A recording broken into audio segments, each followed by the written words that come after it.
Do do do do. Shabalap shabalap. Shabalap shabalap. Shabalap shabalap. Shabalap shabalap. Come on now. Come on now.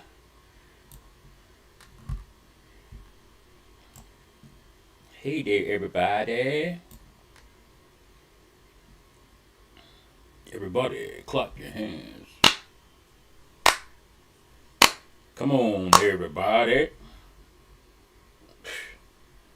All right.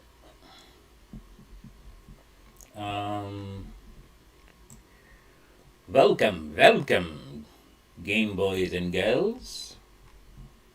I say Game Boys and girls because I'm always hoping that I'll actually get some female representation in my chat.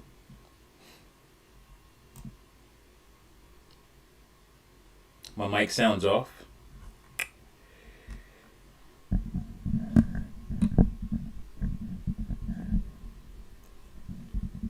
What's wrong with my mic? Check, check, check, check. Echo? Why is there an echo? I don't have anything else on. Anybody else hearing an echo? Anybody? Somebody? Anybody? Anybody else hear an echo? Shouldn't be an echo.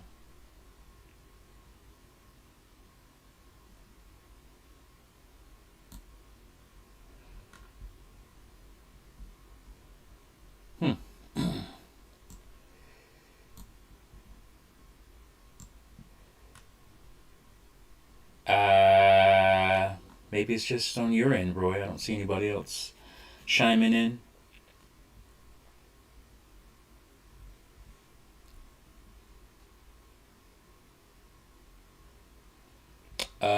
You treat that room with able serbs? What are you saying? I don't know what you're saying there, Caesar. It's like there's a slight reverb. Really? 1 second. Let me see if I jump out of the. I don't know why that would be. I don't have any.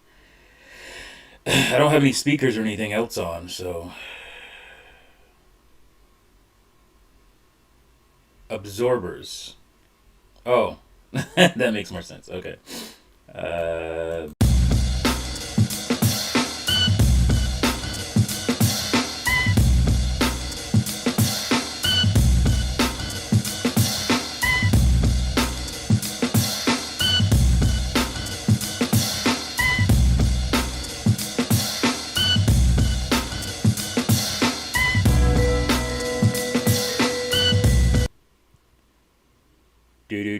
Do you hear it now?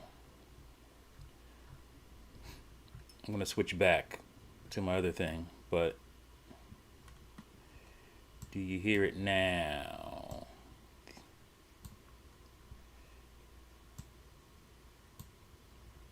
Do do do do do do do do do do do. Boo boo boo boo. Fixed. All right, so let me jump back to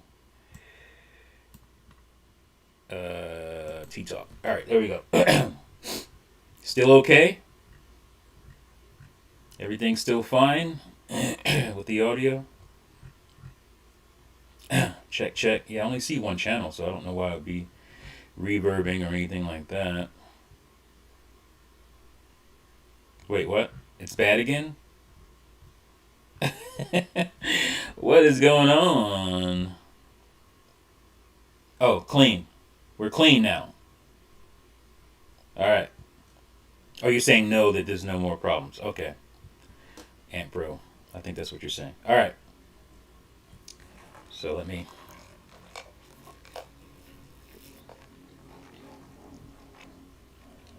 came back?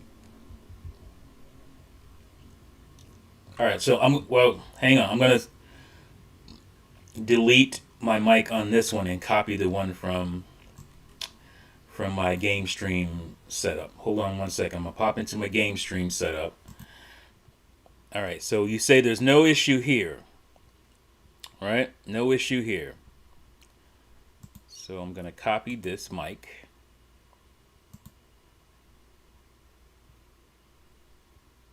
Right? No issue? Still no issue? All right, I'm going to change back to my talk setup. I'm going to delete this mic. What's with audio? What is that? I don't even know what that is. So we're going to delete. Can I delete? Okay, maybe I have to do it manually here. All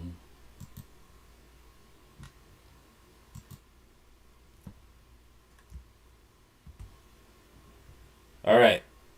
What about now? Are we good now, everyone? I don't want to have a bad mic. That's the worst thing you have. You can have like shoddy video. So now it's fine. Okay. So I guess that worked. I don't know.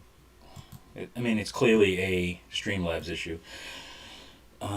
So, all right. Who's up and in here now? All right. So before we jump into the Steam Deck versus Switch talk, a little better or a bit better? I don't want to start until we have a good mic here. Are we good? Yeah. Do I need to move closer maybe? Check 1 2 1 2. Check 1 2 1 2. How's my audio? How is it? Anyone, everyone, chime in now. Do it. Do it. Do it. Also hit like. Hit like. Hit the like button while your hand is on your mouse. Yeah, I don't see anybody saying anything, so I'm going to assume that it's fine. If it's not fine, then it's on you, because you didn't tell me. All right. So, just before we jump into Steam Deck versus Switch, basically Switch OLED, Switch Pro, the game stream setup was better. All right. This is what I'll do. All right, I'm going to go back to the game stream. I'm just going to make my camera bigger here. All right, where's my cam? Where's my cam? Cam. Game. Cammy. There. We'll do this. Because I don't want no problems.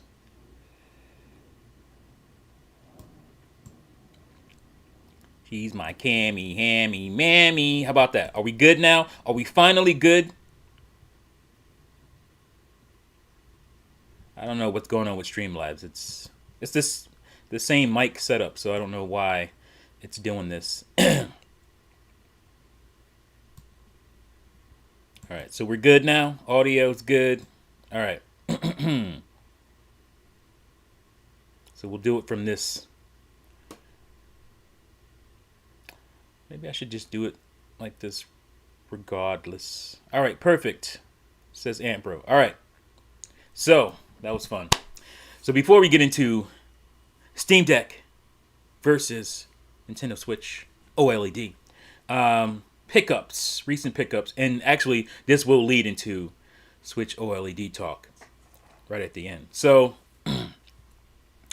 I've been kind of on this kick of replacing my boxes for my games back in the day. A lot of you guys know, may or may not know that I lost a lot of mostly my cardboard boxes for like Super Nintendo, N64, stuff like that, back in the day because of flooding. So it ruined some stuff. I actually still have some other games with water damage, like some of the artwork for my Wii U games. There's some Wii games, GameCube, have water damage because water got into them as well. But because of the plastic case, and was able to protect it a lot better. But obviously, cardboard boxes ruined because I used to store them flat. I'd flatten them and store them that way. I never really had them displayed. It was just less space taken up using like the N64 stuff, just using the games for display. So, but recently, probably because of my fellow compatriots and the Juices Loose crew, been showing off their boxes and all their minty looking stuff from back in the day, and I got a little jelly, and I'm like, all right, I'm gonna replace not everything, but some of my more that I feel are more important games. The Nintendo first party stuff. Maybe a few third party here and there. I have a third party game here. Just some of the stuff that was my favorite stuff on those consoles that I had boxes for that I no longer have. So what I've been doing is I've been looking for repro boxes because buying the authentic boxes sometimes is stupidly expensive. Like I don't want to spend $80 on a box. It's just crazy to me to do that. So I will happily take a repro box for certain things. But some games boxes are cheaper enough. They're around 20, 25. That's not too bad. So I'll pick those up. So recently, one of my favorite games on the N64, somebody was selling their box and game. So I bought both for, I think it was $30. And it is this game here, Star Wars Shadows of the Empire, one of my early N64 games. I think this came out, I want to say December launch year. So December 96. Pretty sure about that. Because I only had Mario 64, Pilot Wings 64, and then I got this, and I think Wave Race was earlier next year or the following year, if I'm not mistaken. I can't exactly remember, but the box was in great shape.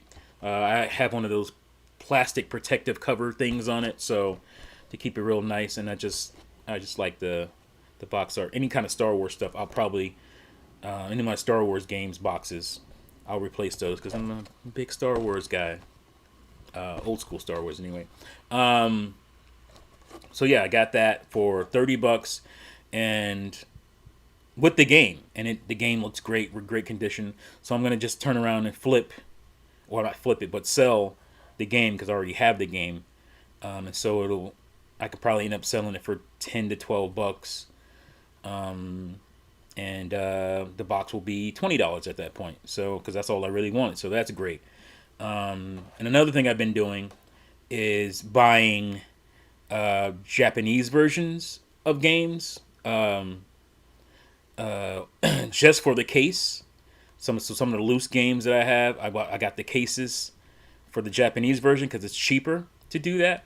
So I had, saw this for like $12. I was like, yeah. The funny thing is that in Japan it was called Dragon Quest all the time. It was always Dragon Quest, but in North America, I don't know if anywhere else in the West, it is called Dragon Warrior. So you'll see on the disc, this is the American or North American region version. It's called Dragon Warrior 7, and in Japan it was Dragon Quest always. So it's kind of weird, but still got the artwork, which is cool. That's what I care about. Yeah, I got the booklet. Can't read it because it's in Japanese, but this is just a cool way to get cases for some of your loose games, or like I said, you can buy repros, which is not too bad. Now, speaking of repros, What's up, Mr. Figueroa? Speaking of repros, I recently got this repro. Now I have the original PAL version of this game, and I was running it on something else I recently sold. Was my what do you call it? What is it called? Passport, N64 Passport, I think it's called. That lets you play PAL region games, Japanese games. But to mod an N64 to play Japanese games is real easy. Just gotta move the little plastic things down in the slot. But PAL games run differently. They run at 50 hertz instead of 60 hertz. So you can't do that. You can't just stick a PAL region game into your N64 game. It won't work. So they had this N64 Passport thing that allowed you to do it, but it was still like your frame rate was pretty bad. It wasn't great for a lot of stuff, and it was just kind of didn't really work well, especially with converters to play it on your TV. So I pretty much just gave up on my PAL stuff. I have a PAL N64. I have a PAL copy of this game, like I said, a PAL copy of Doom, and a PAL copy of Rakuga Kids, which that's the only version you can get, the PAL or the PAL or Japanese, but obviously Japanese, it is in Japanese. So I wanted the English language stuff. But I just ended up buying a repro, and look how good this looks. This is a reproduction cart of an N64 game. I mean, you can really tell when you look at the board. The board looks funny, but this is brand new. So just replaced those PAL games with repros. Sold the PAL versions, so I didn't lose any money there, and I'm selling my PAL N64. So came up really good that way, and now I can play these games with ease and not have to worry about any of that stuff. So yeah, that's just a little tip for guys, with loose games. What you can do, you can buy repro boxes. I mean, they're a little harder to find. I haven't found anybody in North America who makes repro boxes. I only found sellers in Europe, so that sucks. You got to wait on shipping and all that. Or you can just get the Japanese version as well. This came from Japan too. But now I have, because I didn't have a case before. I bought this loose. I bought Dragon Warrior Dragon Quest 7 loose, but now I have a nice case to put it in. And it was cheap, $11. So yeah, those are options. Now to the topic at hand. Let me see if I missed anything big there. No, not really. Caesar says, have you considered fabricating the boxes you need instead of buy them? Not myself. I want nice looking stuff. And to get it to where, I'm satisfied with the quality of it, I'd rather have somebody, who specializes in that and knows what they're doing instead of doing it myself. I mean, I do it for artwork, on occasion for some of my disc-based games like GameCube or Wii. I'll repro that stuff myself. But as far as like a box, I'm not doing it because I want that good quality. So you got to worry about colors and all that stuff coming out right. I'd just rather have somebody do it who knows what they're doing. All right, so on to the topic at hand. There is a business opportunity for you to repro. I mean, maybe I should get into that because, like I said, there's nobody in this region who does it. I haven't found anybody who repros boxes. And I know that stuff is kind of looked down on in the collector community, repro stuff. But I feel as long as you're honest, you're not trying to pretend to sell something that's, try to pretend that a repro box is real, authentic, then that you're good to go. John Robert Kitty Games, the Steam Deck runs AAA games at 60 frames with high settings. Download Yuzu, and there's your Switch Pro. Oh no! All right, let's get into it. Let's get into it. Cornelius Brodnick's. I'm calling the Steam Deck Switch Spite TM. All right, so speaking of gaming laptop, Mr. Sonic 5608. This is another recent acquisition. Got this for my birthday. This HP gaming laptop. It's weird because it doesn't have a name. It's just like HP. I think it's like a code or whatever, like a model number. 16 or 15.6 inch screen. So it's like I call it the HP 15.6. So if you look at it here, open it up. Trying to keep this thing pristine. If you look at the chipset there, you got Blur. You got a Ryzen 5 Radeon Graphics AMD. So this is a decent laptop for gaming. It's not great. It mostly does what I want. It doesn't do the settings I would like in, say, like Witcher 3. But it mostly takes care of my current Steam library, right? And I'm sure I'll add more. Steam, GOG. I also have a GOG, and I also have an Epic account. So, yeah, this is a nice laptop, and I wanna again pimp out my decals here. Got my decal game going there. So you got Bigfoot, and you got Lion-O from Thundercats, and you got the Mario Kart. This up here is actually Mario Karts. I don't know if you can see it. Maybe it's like a top-down view of Mario Karts. It's kind of hard to see, but yeah. And obviously you got the man there, the Blue Bomber. I almost said Metroid, Mega Man. So yeah, I mean it's new. And I love those I saw those decals, and they had like the neon look, kind of 80s feel to it. I loved them, so had to get it. And my wife bought that for me for my birthday, and I was like, okay, this is good. This is mostly what I want. But like I said, the setting, it's not powerful enough to do, current gen. Basically, it's not that. I mean, not well anyway.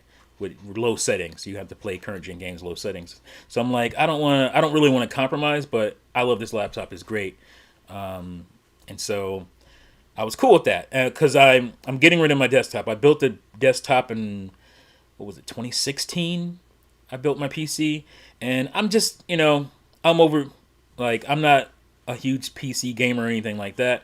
I like the benefits of PC gaming with like free online and mods and all that stuff. Free cloud saving, all that stuff. But I don't want to deal with a PC. The one thing I really hate about gaming on a PC, and even in here, is it gets hot. Like, the fan is somewhat loud on the on the system. It's not comfortable for me to play. I can't kick back. I can't relax the same way I can, obviously gaming on console, Switch especially. And I don't want to deal with the PC anymore. I don't want to deal. I'm trying to play a game and something pops up and interrupts my game. It's just annoying for me. I'm more of a Mac guy these days. I started off with PC. I used PCs up until primarily as a primary computer device, Windows-based machine, up until 2006 when I went to film school, and I switched over to Mac then because that's what we use in film school. So I was all about my Dell up until then, but now I rather do my computing and whatnot on my Mac, my editing, all that stuff I do on Mac. It's just, for me, it's more intuitive to what I want to do. So I wanted to sell my PC. I wanted to get rid of it.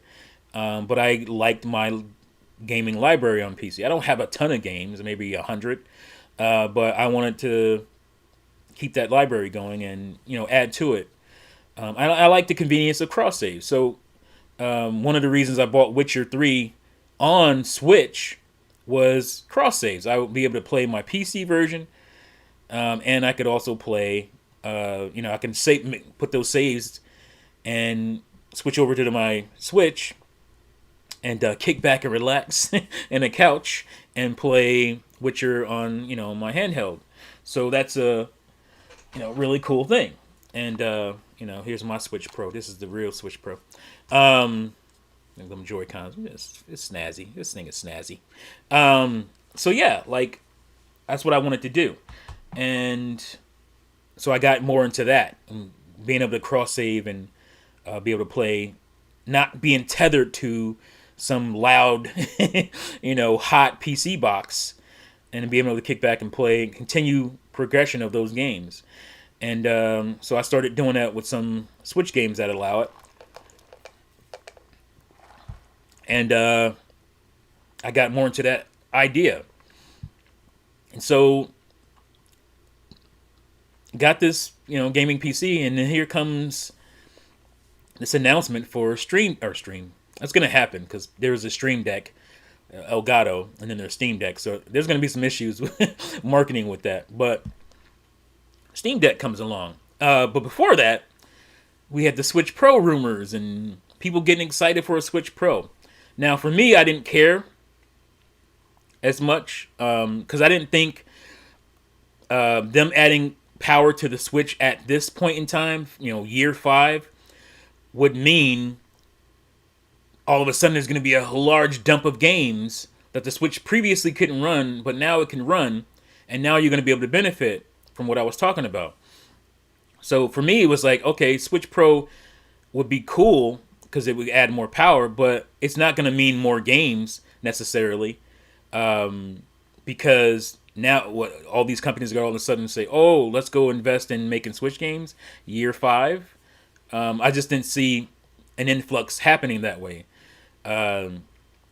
So for me, Switch Pro was never like important.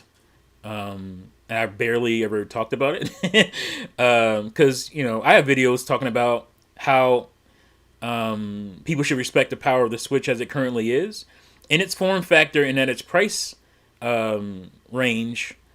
I thought the Switch was impressive for what it capable of. So I even have a video called what was it? Respect the power of the Nintendo Switch. So that was never a big thing for me. I just want more Nintendo games. For me, that's my biggest gripe with the Switch, is that I'm not getting, for the popularity of this thing, I'm not getting enough IPs from Nintendo. And sometimes when those games come out, they're not as good as I would, as this previous versions, like, your Mario Tennises and your Mario Golfs. Those were disappointing. Yoshi's Crafted World was kind of disappointing. Kirby Star Allies was very disappointing. So that's my gripe with Nintendo, not the power of the Switch. I never cared that much about it. I was excited from the beginning, and I have the receipts here on YouTube. So, if the more power, if a Switch Pro didn't mean I was going to get more Nintendo games, I don't care. I didn't give a shit. So that was never important to me. And so I'm about to say stream again, because it's funny because I haven't been saying this until today, calling it Stream Deck. The Steam Deck was very enticing to me because, like I said, my recent thing was like, oh, I like this cross play stuff and being able to play handheld when I don't feel like being tethered to my PC and heating up in this room in here. So and I like I said, my gaming laptop isn't as powerful as I'd like it to be. So now I'm like, oh, here's a Steam Deck thing, and it's perfect for me. Perfect for me. For what I was getting into and what I want to do now. And so I looked at this and I was immediately super excited for, I don't want to say that, because at first I was looking at the ergonomics, I was looking at the button layout, wasn't too keen on that. But the more details and the more kind of hands-on impression stuff started to trickle in, I was like, yeah, I'm feeling this. And I looked at, my first initial reaction to how it looked was like, ooh, I don't think that's going to be good. Especially I think it looked like it was going to dig into your palms. But I was, from that initial picture of it, I wasn't able to see the shape of the corners and stuff. So I was like, oh, okay, that looks good. That looks fine.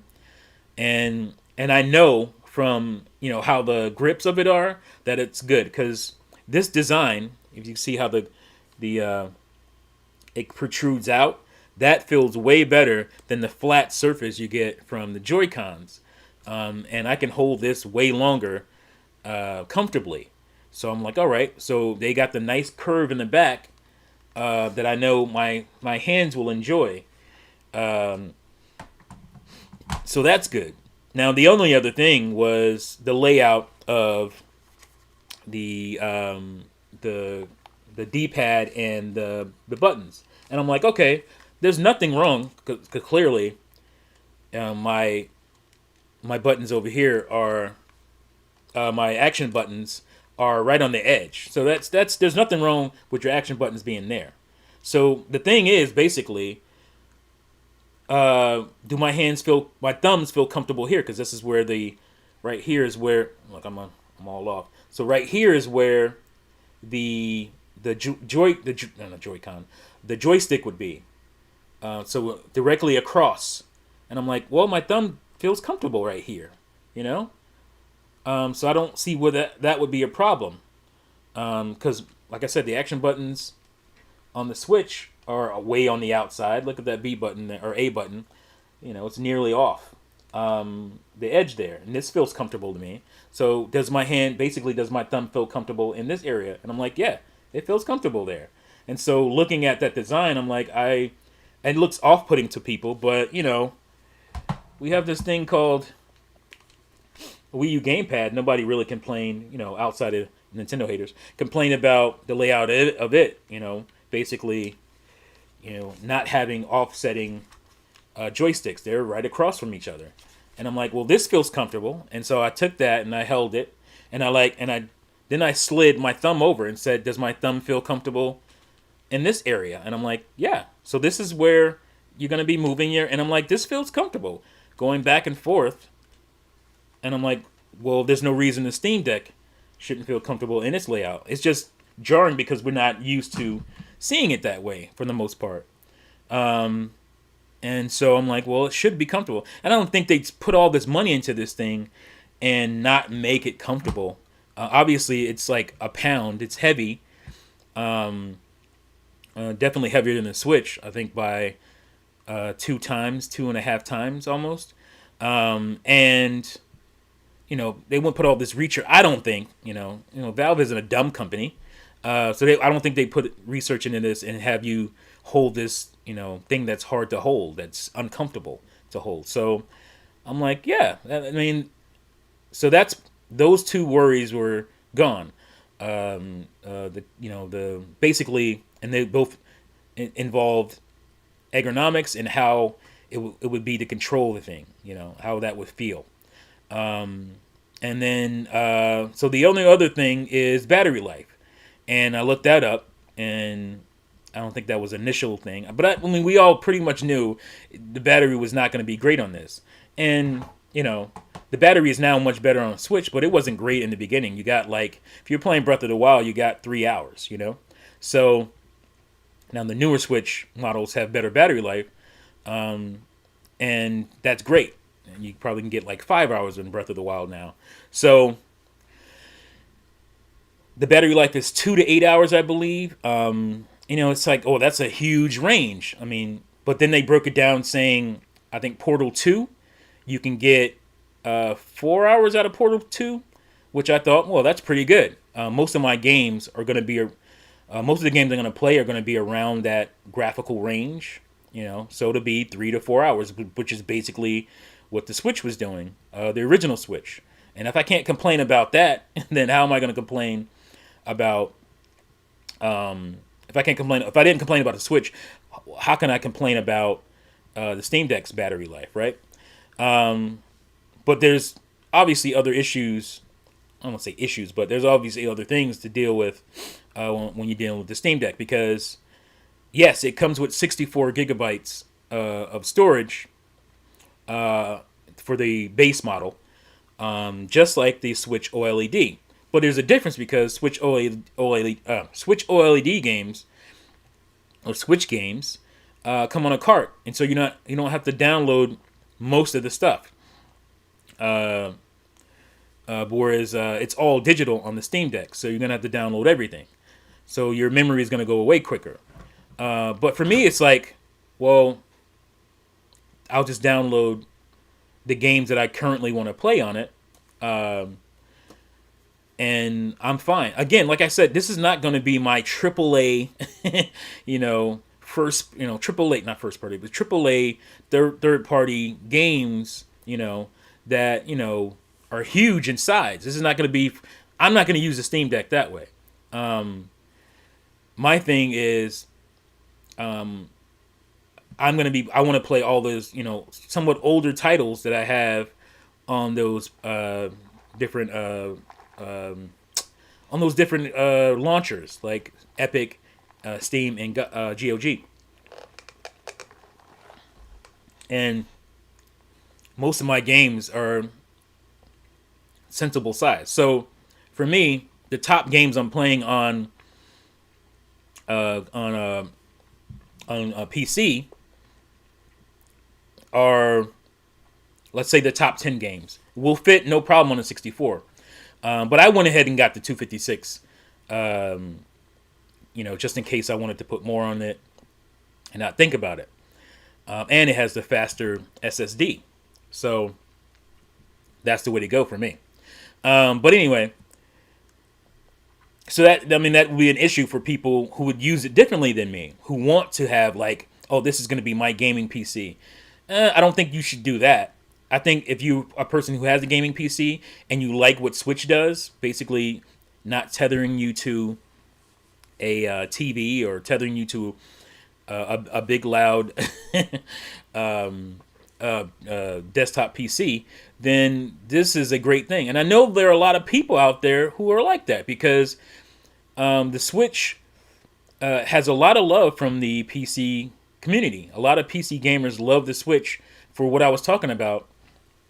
And that's one of the things I was originally happy about, was these PC games coming to Switch. And I thought that was a smart move, because PC gamers, you have to be tethered, and not just PC gamers, but console gamers in general. You have to be tethered to either a large TV or in a large box. And you can't just kind of go relax away from that and play at your leisure. There's no really good option for Steam guys on the go other than their laptop. And, laptops are portable, but they're not as portable as, a handheld device. And so I see this being a pretty big thing for the PC community, who, again, likes this concept of the Switch. People think, oh, why would you buy that when you already have a beefy desktop that, beefy desktop gaming PC that, gets you what you want. But a lot of PC gamers like the idea of, if they leave the house, if they go somewhere, on a trip or anything, or just leave that gaming room. They don't want to be, not everyone wants to be cooped up in their gaming room all the time. Just being able to continue progressing through games and whatnot is a cool option. So a lot of people who have these enormous, crazy Steam libraries, who the only way for them to play it is, in that room, tethered to that TV and box. This is a pretty cool option for them. I think this is a really good option. And then you throw in stuff like Game Pass and everything that you can get on PC, and make that a portable option. I think that's pretty big. Now, there's no way to tell how popular this thing's going to be, because it's sold out doesn't mean a whole lot. Who knows how many, it's going to be in their initial shipment. What's up? What's up, Clocked It? Who knows? What's up, Nia? I didn't see you in here. No, you didn't miss the stream. We basically just got started on this topic, so um, yeah, I mean, it is a really cool option. So I got excited for that. Now I know a lot of people are out there kind of trolling and clickbaiting and whatnot. You know, trying to make, I did it a little bit too. The Switch Pro. Oh, Nintendo exposed by this, and they are kind of exposed in a way, and we'll get into that. Is this going to replace the Nintendo Switch? No, because um, you know, for the casual um, um, mainstream market, you know, this is there's no way this will. Now, you have the more hardcore gamers, especially PC on the PC side, who emulate, and they're like, well, I can emulate all Nintendo games already, and so this can be my Switch Pro. And to them, I say, yeah, that's cool. I mean, Nintendo doesn't give you an option to play all their games on one box, especially one box you can take anywhere. So have at it. I feel like piracy is one thing, but for me, I feel like if I already have the game, emulating it, I'll do what I want as far as that goes. Because I already made the purchase. I bought this game. So if I want to emulate it on the PC, that's on me. I don't. But yeah, obviously there are people that don't buy the game and do that too. I look down on that. I don't think that's cool. But those people exist. They will always exist, no matter what. No matter what. But so if I wanted to do that, because I do have Dolphin emulator, I do have a couple other ones like NES and SNES on my PC. That's another thing I can do. I can take that library on the go, because especially Super Nintendo. Let's say Super Nintendo N64 games. I usually play on those consoles anyway. If I can. But some of my disc-based stuff, I'm kind of getting into a situation where I don't want to touch them because of disc rot and all kinds of stuff like that. I want to keep them a little bit more pristine, and so a way to do that is to play the games emulated. But I still want to play on original hardware. And the thing that's cool is that there are guys out there are making these mods to your consoles where you can run your games off of an SD card. I know there's one for GameCube. I'm in the market to get that. So you can you're replacing your disk drive with an SD card drive, and you can play off the GameCube. So you're playing on the original hardware. But the games are on SD. They're ISO files and whatnot, or ROMs. So you can still use that controller. You get to have that same experience, but you don't have to keep popping your game and getting it scratched, or um, uh, you know, making it susceptible to disk rot and whatnot. So by messing with it all the time. And so that's another thing I've been looking into, and this is again a cool way to not have to screw with your somewhat, in many cases, valuable collection by playing them and just fun, messing with them and deteriorating them more. So the Nia emulating games past the N64 Wii is very tedious and tricky. Yeah, that's true. You can do it, especially if you have a computer with decent enough specs, and it looks like this Steam Deck has the specs you need. But yeah, post what was it, N64? I mean, sometimes even N64 could be tricky. It's gonna get a little tougher. You're gonna have issues here and there, but so you're not going to be able to play the games perfectly all the time. If that bothers you, then that's understandable. But if you just want to be able to experience those games in a very a lot more comfortable, convenient way than having to hook up your old system, then this is a great way to do that. So you could literally take every system in existence, at least that has been modded or emulated, and take it on the go with you. How do you beat that? Switch certainly can't beat that. What Switch can beat it with is pricing and convenience. Uh, so there's also inconvenience in dealing with emulators and dealing with the PC platform and all that stuff. And like I said, the mainstream casual is not gonna. It doesn't matter one way or the other. They're not gonna. They're just not gonna get into that stuff. They're not gonna deal with that stuff. They like just being pressing power and plopping a game in, and that's it. Not having to deal with an operating system or having to deal with drivers or any of that stuff, right? So it's not gonna ever, I don't think, reach that mass because, again, the mass mainstream market is just not gonna get into that stuff. They're not gonna do it. But I believe with the hardcore, this is a really cool device. And that's why I got really excited about it. Now, like I said, it exposes Nintendo to some degree because recently there's been like breakdowns of the hardware for the Switch OLED, how much it costs.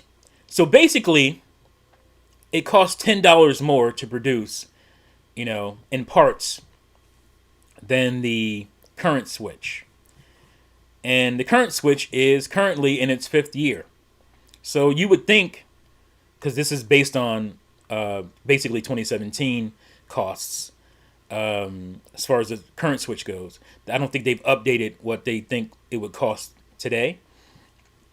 So Nintendo was roughly making, I want to say, $35 off of each Switch sold.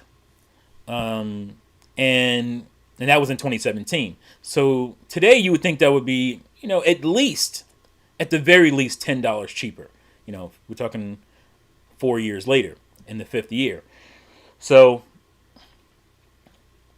$10 more to them equals $50 more to you. And like I said, the OLED screen, the Ethernet port in the dock, and I think that was it, right? As far as extra features go. Oh, and the extra hard drive space, the extra, what was it, 32 gigabytes, which is extremely low at this point. So especially because the Steam Deck is a little different because it's basically a gaming PC, right? So it has to deal with other things that the Switch doesn't. So the memory for the Switch goes a longer way. It goes, it stretches out longer. Like, again, games and whatnot, because the Steam Deck is not a cartridge-based system or a disc-based system. So, that's, people were getting upset about that. That's kind of, and again, from a business standpoint, I get it. If people are still paying $300 and clamoring for, the Switch, let's try to get another $50 out of them, right? This is new and it has a nicer screen, so $50, please. That makes sense for a business, but I'm not benefiting from that as a gamer, as a consumer, as a Nintendo fan. So my standpoint on it is that's sucks. It's kind of BS, especially when it only costs you $10 more over the 2017 prices of their original Switch. So it's shady, man. It's like, so you're saying $50 more for $50 more on the Switch gets me a screen that, for me, I'm not going to care about as much because I don't portably game as much for what Nintendo games and stuff. But then you get an Ethernet port for your dock and a little bit of extra hard drive space, which, I already have a 400 gigabyte SD card in my Switch anyway. So $50 more, for $50 more than that, you get a pretty powerful gaming PC that's portable, right? Now, you don't get a dock, but you can get a USB-C hub for like $20 that will give you an HDMI out. That'll give you an Ethernet port, and you're not forced to buy, Steam's dock, which they haven't really even shown yet. It's just kind of in the conceptual stage. But again, you're not forced to buy that. And how much was the Switch dock in 2017 and currently is right now? Well, the Switch dock was $100 if you wanted to buy one separately. Like say you wanted to keep it on another TV, that way you didn't have to keep moving it all around the house. It was $100, and it's currently, I believe, $50. So yeah, 20 beats that, and you have the choice. Like I said, if you want to only play portable, then you don't even care about that dock. But if you want the option to play on your monitor, which is something I want, then you have to pay $20 more for that hub. I don't think I have one. I thought I had one for my Mac, but I don't think I have one. So it's going to cost me $20 to do that. And I can play with any controller I want. It's PC, I can play with a PS4 controller. I can play with my Switch Pro controller. So there's no cost there.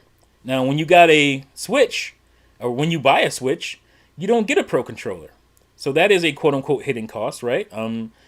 Because most people, especially nowadays, are not going to be satisfied using Joy-Cons. Even Joy-Cons in the grip. That's not a fun way for a lot of people to play most of the Switch's library. There's a couple of games that I even to this day would rather play using the Joy-Cons. But most of my library, I wouldn't. So, and most people are going to want a Pro controller. So that is a $70, I don't know what it is, it's around $60 to $70 now, purchase. So you can't complain about buying a USB-C hub for $20 extra when almost all of you bought a Switch Pro controller for $70, $80 extra. That's kind of unfair. But that's going to happen. People are going to forget, what they spent on the Switch to get, where they wanted to get with it. They're going to forget about that Pro controller purchase, So to me, it's a wash as far as that goes. So actually, if you take out the cost, let's say Steam Deck, again, I'm sure you have a controller lying around somewhere that you can use. I use all kind of controllers on my gaming PC. So I use 360. I use PS3. So you can. It's your choice. And another cool thing is that Bluetooth. Now you can do Bluetooth. You can use your AirPods on your Steam Deck, no problem. You can just it is a gaming PC, so you can hook up anything you want to hook up to it to get it going.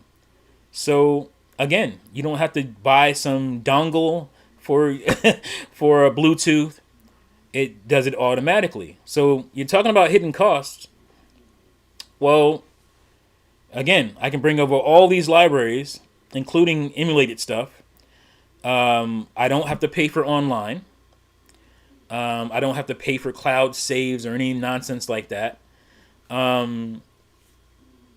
If you add it up, especially if you're going with the base model. If you're going with the base model, it gets a little tricky if you're going with the bigger model. But if you're going with the base model, if you bought a Switch and you're complaining about anything to do with the Steam Deck, come on, bro. Like, come off it. Like, it's $100 difference from the base Switch to a Steam Deck base, a base Steam Deck.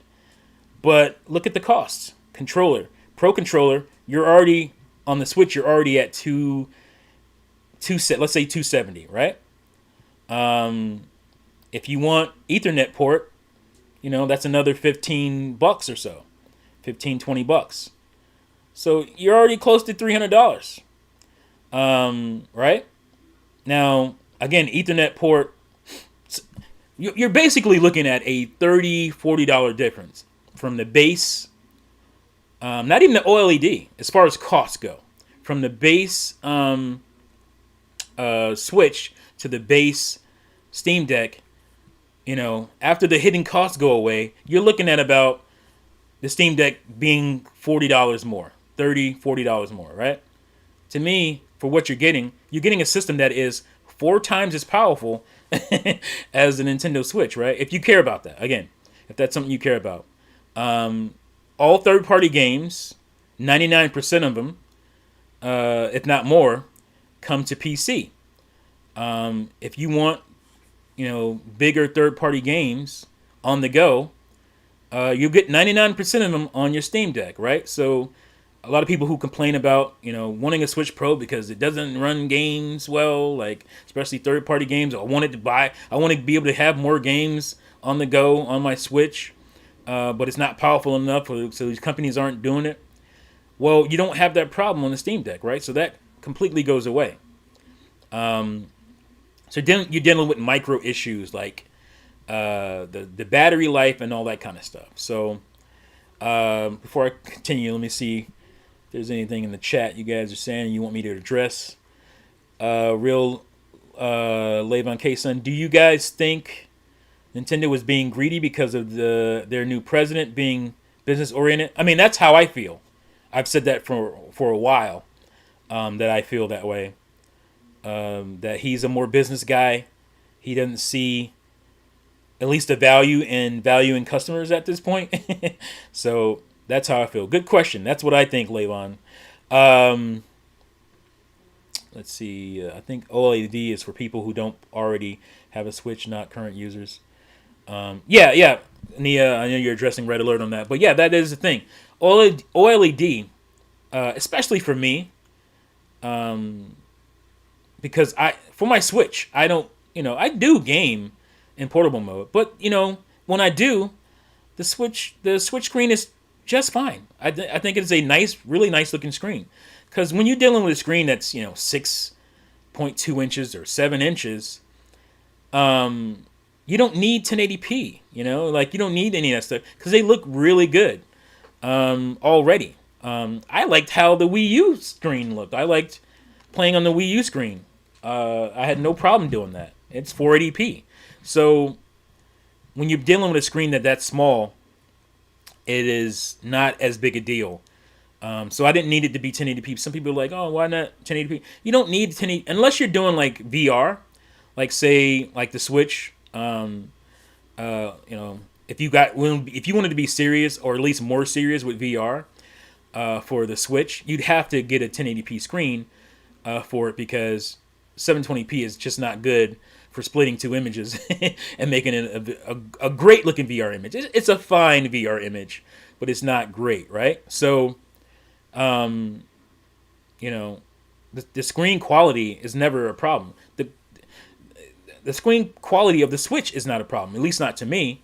The problem is when you're dealing with third-party games or even sometimes first-party games that start to slide into sub HD realm, 540p. You have games that go down to 360 sometimes p, like the Dooms and whatnot. So that has nothing to do with this quality of the screen. That has to do with the power of the hardware. So I think people are confusing those things.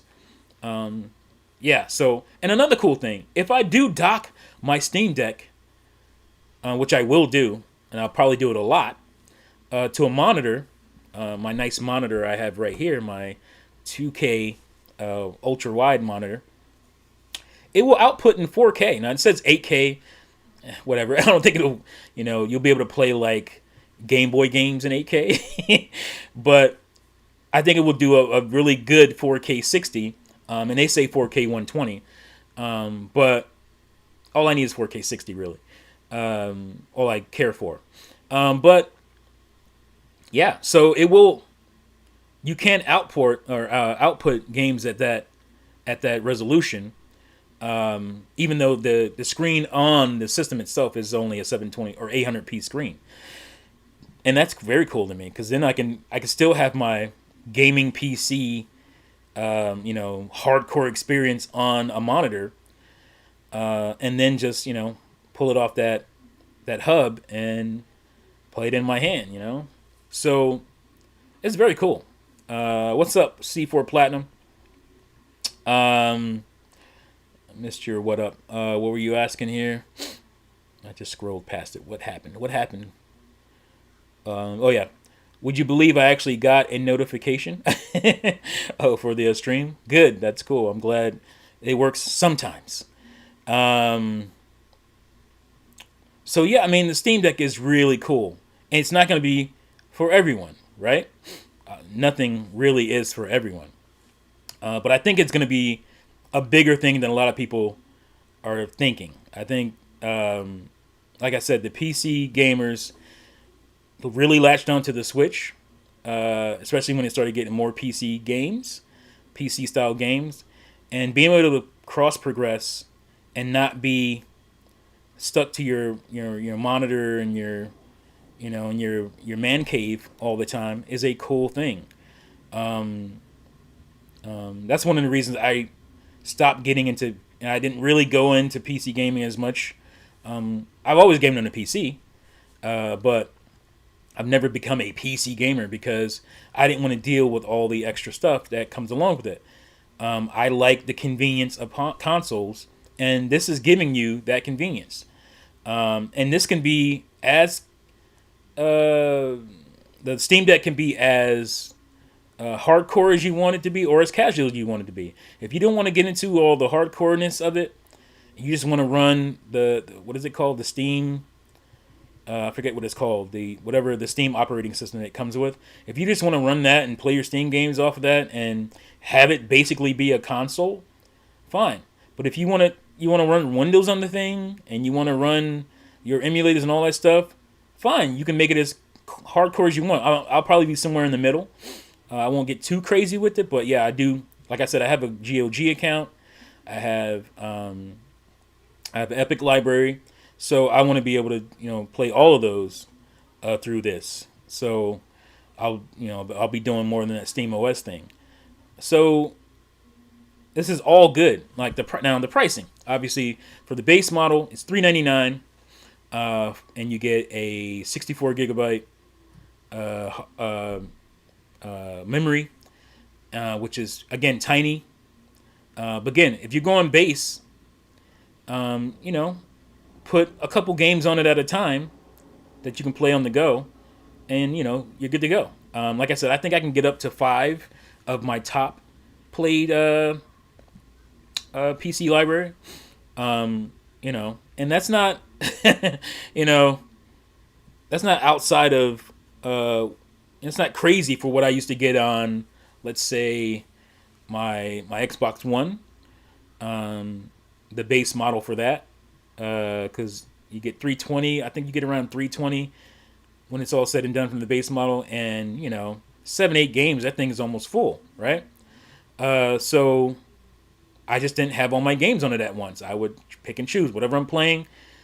Play that, delete the others. So it's not that different from what you're already experiencing. Wii U owners, hello, like, it was cool because you didn't have to download the games, but there's patches and there is the eShop. I downloaded a ton of stuff from the eShop that was only the indie games and whatnot, and that 32 gigs was gone in no time. So can we not pretend and start acting like this is a Steam Deck issue? It's just an issue with modern gaming, and it's going to continue to be. Now, for them to get it at that price, $399, which is a really good price, they had to, make some sacrifices. So you don't get an SSD with the base model. I wanted an SSD. So the next model is a 256 NVMe, I think that's what it's called, hard drive. So you get the SSD going for faster loads and everything. They all come with cases. I should have had this stuff in front of me. But for the most part, they're all similar. And then you have the big model, which is the $649, I want to say, $650 one. So the middle one is 529. That's the one I pre-ordered or reserved, and then the next one is the 650, and that's like the highest end. You get 512 gigabytes storage. You get like a better screen. I think it's like a glare reduction screen or something like that. And there's something else in there, but yeah, if you're hardcore, that's the one you're probably going to go with. But I think since I'm kind of mid tier, I'm mid core, then I'm going with the middle model. That's going to be good enough for me. And you can also put in a micro SD, just like you can with the Switch. So I currently have a micro SD in my Switch that's 400 gigabytes, and it's getting there. Like I think it's more than half used. But it probably will be good for the life of the system. I don't know. But again, for the PC games I play a lot of older stuff. Xbox One, PS4 era, and B4. I don't play a lot of like big current titles on it. I don't plan on it. I have an Xbox Series X for that. If I want the big, juicy, beefy graphics on a big screen, that's what my Series X is for. This is so I can continue my PC gaming stuff, anywhere, which is something I haven't been able to do. I had to be stuck right here to this chair and this desk to be able to play that, and now I don't have to do that anymore. So, that's great. Let's see. The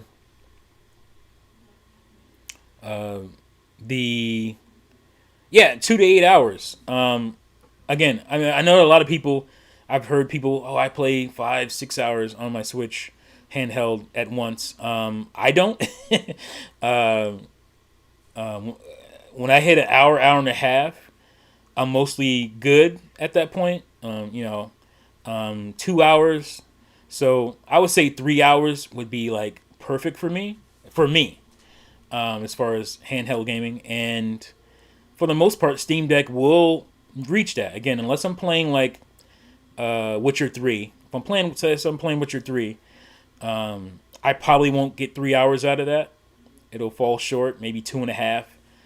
And again, it depends on your settings. So like if you're playing in 30 frames, I think they said if you're playing Portal 2 30 frames, then you'll probably get like 5 or 6 hours out of it. So it just depends on what your settings are, right? And I like that freedom, your settings. Before, I didn't care about it as much, but now that's a cool thing to be able to change your settings. I loved when, was it Saber Interactive, I think, that ported Witcher 3 to the Switch, when they added like the PC setting stuff that you can go in and reduce things. It made the game look a lot better, being able to change those settings. So that was really cool. So having those options is great, So, well, you guys are chatting it up here.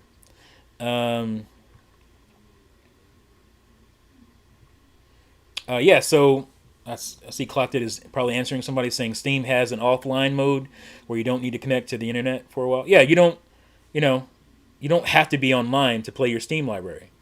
And I do that. I've done that plenty of times, especially when my laptop, I'm not able to connect to a Wi-Fi. You can still play your games. RetroDesk says it can do Sudoku and crossword puzzles at 4K. No, 120. No, I think it will be able to do. I mean, look at the specs. It's a powerful little console. It's a powerful little gaming PC. It'll be able to do 4K 60, I believe, for certain games. But yeah, 4K 120, not for the major releases and stuff. I don't think so. Caesar says Steam Deck performance will be hit just like the Switch. Turn off Wi-Fi, Bluetooth, and reduce screen brightness. Set 30 frames per second and sub HD. Bang. A square Switch one. Nia says the Steam Deck will be the first actual portable PC to take hold of the market. Yeah, I agree with that.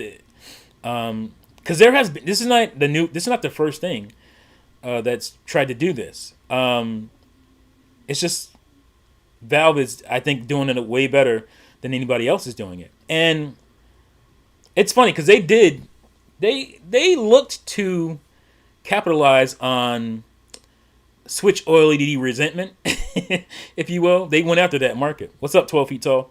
They went after that, right? So it's not a coincidence that they announced this. I don't know how they kept this under wraps. I mean, there was rumors, but not really.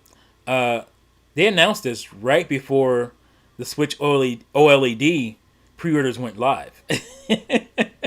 They did that on purpose because they know a lot of people were geeked up and gassed up and excited for a Switch Pro, and then the OLED came out and they were like, "Oh, where's my Switch Pro, bro?" And so there's a lot of resentment in the community, upset, people not happy with the OLED. I was indifferent because, again, like I said, I didn't think it would happen, for one, and I didn't really care for it anyway because I didn't think it would really benefit games. When companies are going to have to go back and patch games to make them run better. That's another thing. It's not going to automatically, if you get a Switch Pro and start putting your games in it, they're not going to automatically be better. They're going to have to be optimized. So those companies will have to go back and optimize them. So it's just a pain. I just don't see Nintendo wanting to go through all that and doing that. So that's why I never thought the Switch Pro made sense for Nintendo, because that's just not how they operate. So they knew they were going to capitalize off of all the OLED resentment. And I've seen people saying, I canceled my Switch OLED pre-order and I was able to get, a Steam Deck. And so my experience about getting a Steam Deck, I thought I was, having a horror story, basically. Because, it popped up yesterday. Not yesterday, but the announcement to it came only a day before. So you didn't have a way to get this thing, or unless you had a Steam account. Unless you have a Steam account that was active before, I think it was June 21st or something they were saying, at least for the initial reserves. So you couldn't just go make a bunch of Steam accounts that day and benefit from this. You wouldn't be able to reserve it. So I thought that was a really cool thing, because you don't need that anger, from people trying to get one, but beat out by a bunch of scalpers with bots buying them up or reserving them up, right? So that was a really cool thing, but it's still going to be issues because, like I said, people are going to be really excited for this thing, and they were. So there's a lot of Steam accounts out there, millions, right? So regardless, I was expecting Steam to crash and have the same issues you always have, and it did. It took me 37 to 38 minutes for my thing to go through, and I was there right there at 1 p.m. ready to go. The funny thing is, I had my son had a dentist appointment at 12:30, and I was like, oh no, I'm screwed. I won't be able to sit here on my computer and do it. So I took my laptop with me and my phone, and I tethered my laptop to my phone, so with the hotspot. So I'm in the office. Luckily, my wife went with me as well, so she could deal with the dentist stuff while I had to do the important stuff like getting my Steam Deck reserve, right? Father of the year. So I'm there with my phone. So I have Steam open on my phone, just in case. And I couldn't reserve it quick enough. So I was going back and forth with my phone and my laptop account trying to get it. And it took me 37 minutes. It got in my cart. It took a long time for you to be able to click the button to say reserve now. Once I got there, I thought I was in the clear, but no. I got it into the pre-purchase window, and it was saying, what was it saying? Working. I think it was saying working ... And then it would say, "Oh, you're trying to purchase this. You're trying to make too many purchases at in a short amount of time. Give it a minute, blah blah blah." And I was not having that. I kept kept trying. I kept getting that error message. I was like, "Oh my god, is this thing gonna go through or not? Am I gonna be screwed out of this?" And finally got it to that second tier where it's like, purchase your reserve, and I was sitting there for a while. I was like, come on. I was getting a little Steam guy, oops, something went wrong, and all that crap, annoying the crap out of me. And again, I'm in a fully, a full to capacity waiting room in the dentist office, just sitting there like a crazy person on my phone and on my laptop. Tap, tap, tap, tap, tap. People are probably looking at me, what is up with this dude? But it finally went through. So I got like I said, I got the not the 512. I got the 256. Went through, and I got my receipt, and it was all good. And I forgot even where I was going with this, but like I said, a lot of people were saying, I dropped my Switch Pro or my Switch OLED, not reserve, but pre-order, canceled it, and I got this instead. So on Sunday. Sunday is going to be the scalper day. Sunday is going to be with people who have newer Steam accounts. I don't know what time it is on Sunday those reserves go open, but that's going to be way harder, I think, because the scalpers are going to be ready. That's going to be the scalper day. So hopefully you got yours in on what was it, Thursday or Friday, and then you don't have to deal with that, the scalper day, as I say. So yes, Nia saying Valve is making sure people who want the Steam Deck can get one. Scalper is going to be struggling until Sunday. I think Sunday is going to be their day, like I said. And people are already scalping the Steam Deck. I saw like $5,000, $4,000, insane. And some of them have sold for stupid prices because you can check to see which ones have sold already, and it's insane. I guess if you can make that money, make that money. But don't buy a Steam Deck for $5,000 a year. That defeats the purpose. There's going to be enough of them eventually. Why? I just don't understand people who would do that. Why do that? Guess you got money to burn, and you don't want to deal with stuff. Then there you go. The redacted computer, Nintendo. Hey, let's release a handheld with low-end specs. The fanatics will not question us. Nick, the performance of the Switch emulation is trash. Really? I don't think you know. I hear people say that a lot, and I think that's, they want that to be the case. That's not always the case. Some people have, because they're constantly being worked on. It's not like, oh, that's the emulator and it's done. These emulators are constantly being worked on. So your idea of what the emulator runs at may not be the current situation with that emulator, because it's always getting patched. These guys are always working on these emulators and making them better and better and improving them. Unlike Nintendo, they keep at it. It's not that's the emulator and we're done with it. They continue to work on it.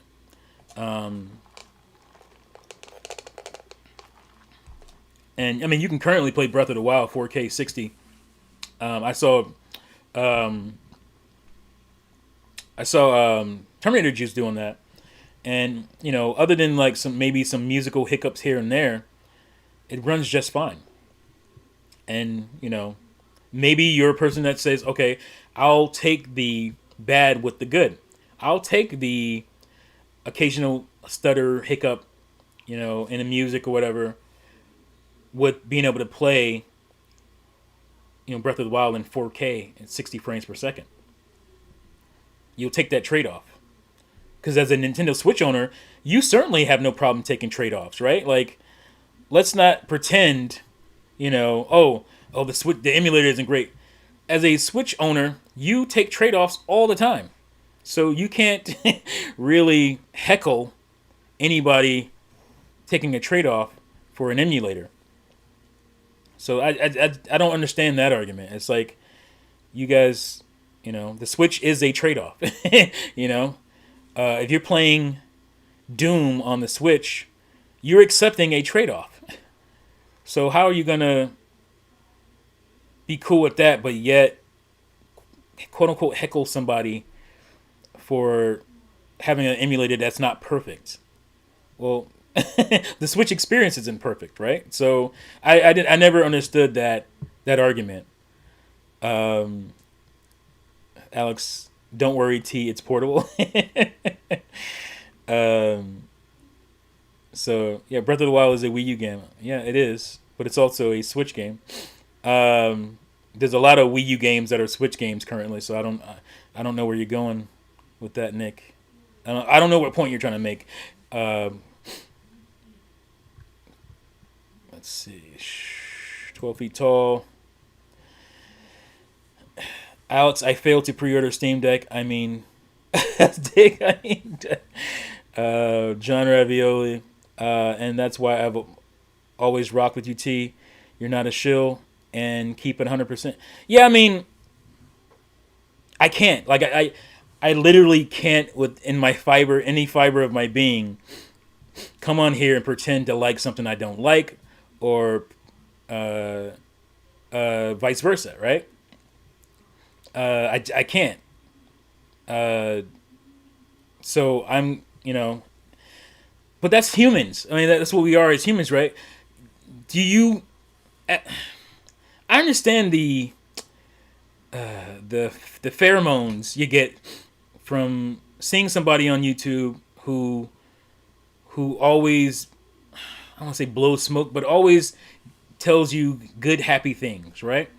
Because you have your real life and you want to come to this area of your life and have fun and have everything be good all the time. But I don't like being lied to. I don't like being lied to, and I don't like, so I can't lie to other people. Um, I can only give you my pure take. Again, I'll say it again. I have no problem with the Switch's hardware. I'm fine with it. I'm one of the people who never cared about a Switch Pro. Go find videos where I talk about Switch Pro extensively over and over again. You won't find them. I never cared. Switch was always good enough, again, for its price and its form factor, for what I wanted it to do. My only gripe with Nintendo is not providing me with enough new Nintendo IP, new experiences on my Switch, on my new console. That's my only gripe. And Switch Pro would not fix that. Switch Pro is not going to alleviate that. So I never cared about it. Now, if they said, oh, Switch Pro means, oh, we're going to get Wave Race and F-Zero, and we're going to get, all this stuff. We're getting in Chibi Robo. If that stuff was locked behind a Switch Pro would be the thing I want. Give me that right now. But that was never going to be the case. And a lot of people's hopes for Switch Pro was that, it would fix a lot of the issues they have with the Switch's hardware, which, they're having frame rate and all that kind of stuff. So, again, even with that, these companies would have to patch their games. It's not going to be an automatic thing. You stick your Switch card in and, Breath of the Wild or Hyrule Warriors, Age of Calamity is going to run at 60 frames. That's just not, that's not how it works. They would have to patch those games to be able to utilize that stuff. And they could do it. Obviously, that happens on the Microsoft console. That happens on the Sony console. But Nintendo has never been a company to care about that stuff. So I just never saw that being a thing. Alex's Steam Deck is going to be legendary. Again, Steam Deck is legendary for me for what I wanted to do already. If they continue to improve it and do things to it, that's what's going to see if it goes beyond kind of being a hardcore product into a more, I don't want to say mainstream, but into a more mainstream product. That's going to be up to Valve. Now, I think it was very smart for them to position themselves up against the Switch, or at least again, get some of that disgruntled Switch Pro attention. That was a smart move, and they were really smart to do that. But I'm not sure they really want to compete with the Switch. Is 85 million strong, but to get into the mind of those 85 million people who have a Switch, or those millions of people who wanted a Switch Pro, it's not a dumb thing to do. It's very smart. The Steam Deck is not going to replace the Switch. Like, anybody who tells you that is probably just trolling you. But they're not serious. It's not going to replace, because the biggest thing about the Switch is Nintendo games, right? Conveniently being able to play Nintendo games. And that's what a lot of gripe is like this the Switch could be, could have easily knocked any chances of the Steam Deck doing, well in that space by offering more Nintendo legacy. But for whatever reasons, they won't do it. I don't know why. I don't know why they won't delve more into their library of beyond some NES and N64, or not even N64, NES and Super Nintendo games. Like, the Switch is perfect for that. I can take my entire Nintendo library on the go. That would be great, right? A lot of people would love that. But they refuse to, like, really offer that to the consumer. So that's why the Steam Deck is so exciting to a lot of people, because it's gonna instantly offer you all that stuff. You have. It's sad that the Steam Deck is going to have way more Nintendo games on it than the Switch does. That should not be the case. Nintendo could fix that within a few months if they wanted to. But they don't seem to care enough. But that is my biggest excitement about the Steam Deck. But it has to do well, or this excitement means nothing. So the Steam Deck, if it does well, and it takes over that space, or takes a nice chunk of that portable gaming space, that's going to put some fire on Nintendo. That's going to put some heat on them. The problem with Nintendo is they don't have really any competition in the space. And if the Steam Deck does well, they will have competition in that on-the-go space. Because, you can't take everything on the go with you. If you had one choice to take, if you had one system to take with you on the go, and it's say Steam Deck, obviously like a laptop or something, or your Switch, what would you choose? Well, the Steam Deck already plays tons of Nintendo games, right? If you're an emulator guy, it already plays tons of Nintendo games, and it plays the AAA third-party stuff. That is going to be your new portable system, mostly, right? Again, that's going to be for core gamers at first, but that might trickle into more casual people. If they word of mouth that this thing continues to do well, it'll start putting some heat on Nintendo. That's what I care about, because then you put heat on Nintendo. I like cornered Nintendo. I like struggle Nintendo, because they really start to push and give value to their customers. They start saying, well, we got to do this, to get people to still care about our product. We got to do these things. And so right now they're not being forced to do these things. That's why you have a OLED LED model that's, $50 more, instead of them dropping the price to $249 for the current Switch, and then making the OLED model the $300 Switch. They should have done that. They could have done that and still made good profit, but they wanted even more profit. So that's my biggest thing. I want the Steam Deck to put some heat on the Nintendo Switch, because I want better Switch. So that is a big part of my excitement. But again, that has to come to pass by the Steam Deck doing well. So Switch Virtual Console should be so much better by now, says Alex. Yes, it should be. We don't even have a virtual console. I mean, you can call the NES and SNES Online virtual console, but you can't say it's a replacement for the virtual console. And yes, you can play all those games free, where you would have to buy games on virtual console. But I would rather buy games on virtual console than to get these, you know, mostly pathetic libraries from NES and SNES. I would rather be able to buy, you know, these games on virtual console or bring over my virtual console, my current virtual console library. You know, the type of stuff that Sony and Microsoft are allowing you to do with their new console. And again, Nintendo has the best games in the history of gaming. They have the library. They have. I just remember people's excitement when the Wii was announced and the Virtual Console was announced. People were stupid excited for Virtual Console because they knew what that meant. I can play all my Nintendo games. This is what they were thinking. Obviously, you can't play them all. But I can play all my Nintendo games on one console. I don't have to have all this stuff hooked up. I can play them all on one console. That was very enticing for a lot of people. Why did Nintendo forget that? You know? I don't understand. That was a big selling point for the Wii. A lot of people who'd stopped gaming came back to gaming because they were like, oh, I can play my Super Nintendo, my NES, my Sega Genesis, my TurboGrafx on one system, all in one. This is amazing.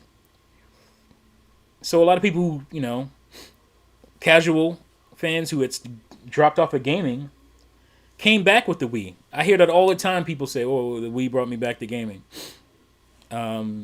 Because it had a lot of games that they played when they were kids on it.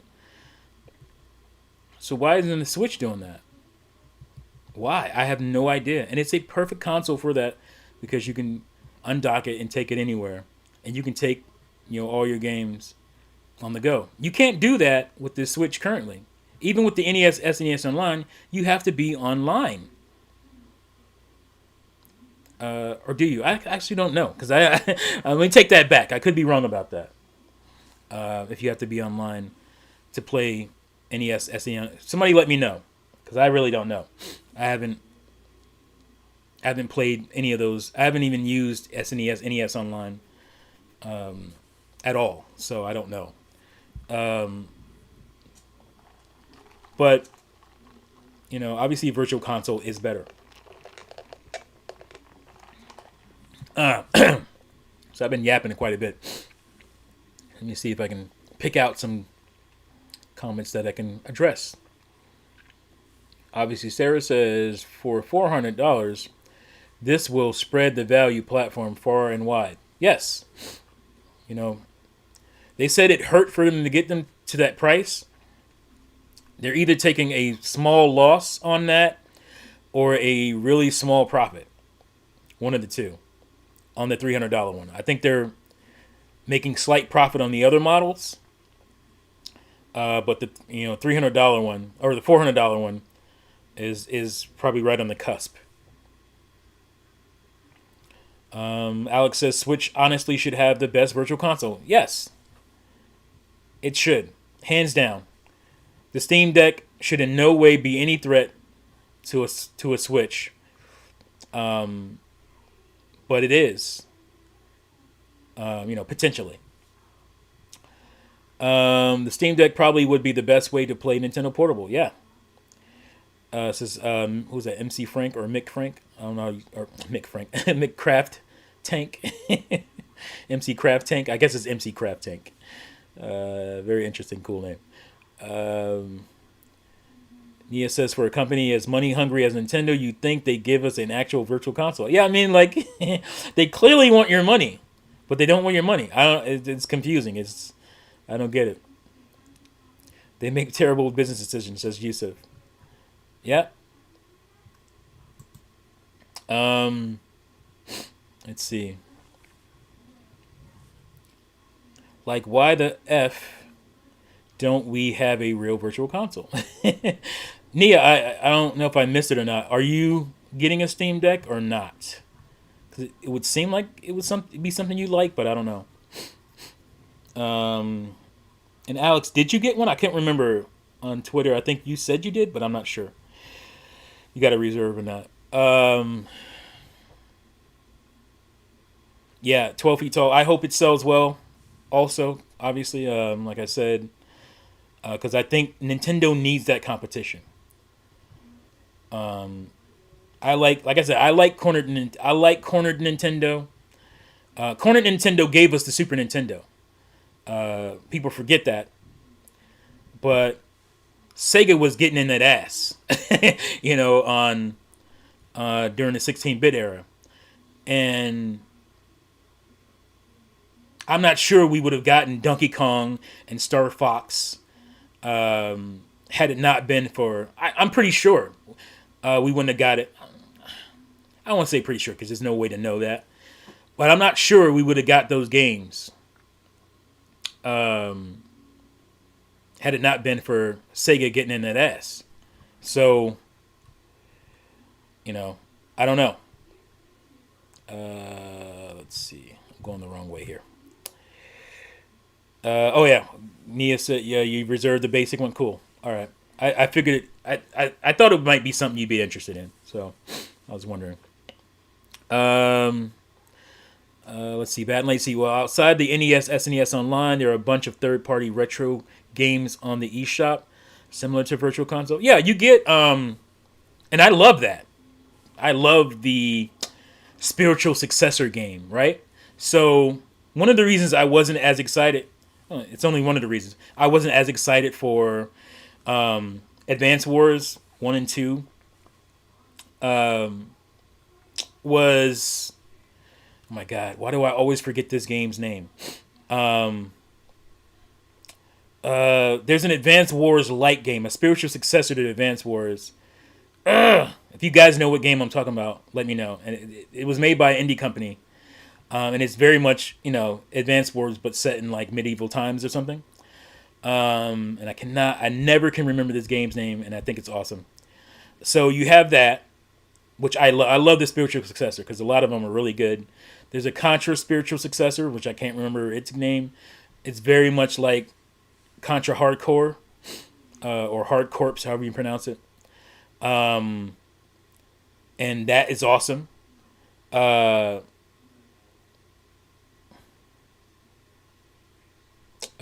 You say you're not talking about spiritual successors only, but I'm talking about straight up retro games. Like, yeah, that too. But even the straight up retro games are they're influenced by something in the past. A game, a real game from those old consoles. So that's what I mean. I don't just mean like, oh, this is our version of. I just meant like games that are influenced by other games that we used to play, on those old systems.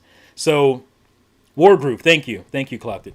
I don't know why I can never remember that game. It has War in the title, Advanced Wars, Wargroove, and Blazing Chrome. Leave it to Clocked It come in here and save the day. Blazing Chrome, fantastic. It could sit right there next to any Contra game. It is freaking amazing. Same thing for Wargroove. It's right there with Advanced Wars. It doesn't have all the charms of Advance Wars. And then there's another game that's like was a spiritual successor to like Paper Mario 1000 Year Door, which I Bug Fables. So it's amazing. And those are the games I play a lot on Switch. Like those are the games that I buy a lot that I'm really excited for on Switch. Those are the games I will continue to buy, right? Especially if there's physical copies. So those are the games that excite me about Switch, right? And I'll always buy those games because they come physically on Switch. So the Steam Deck is not going to replace my Switch. But for that guy who may not want to buy Nintendo hardware, it is, and there's a lot of people that are like that. They're just like against Nintendo hardware. It's beneath me. It's it's putrid, right? This is a option that they're going to look into.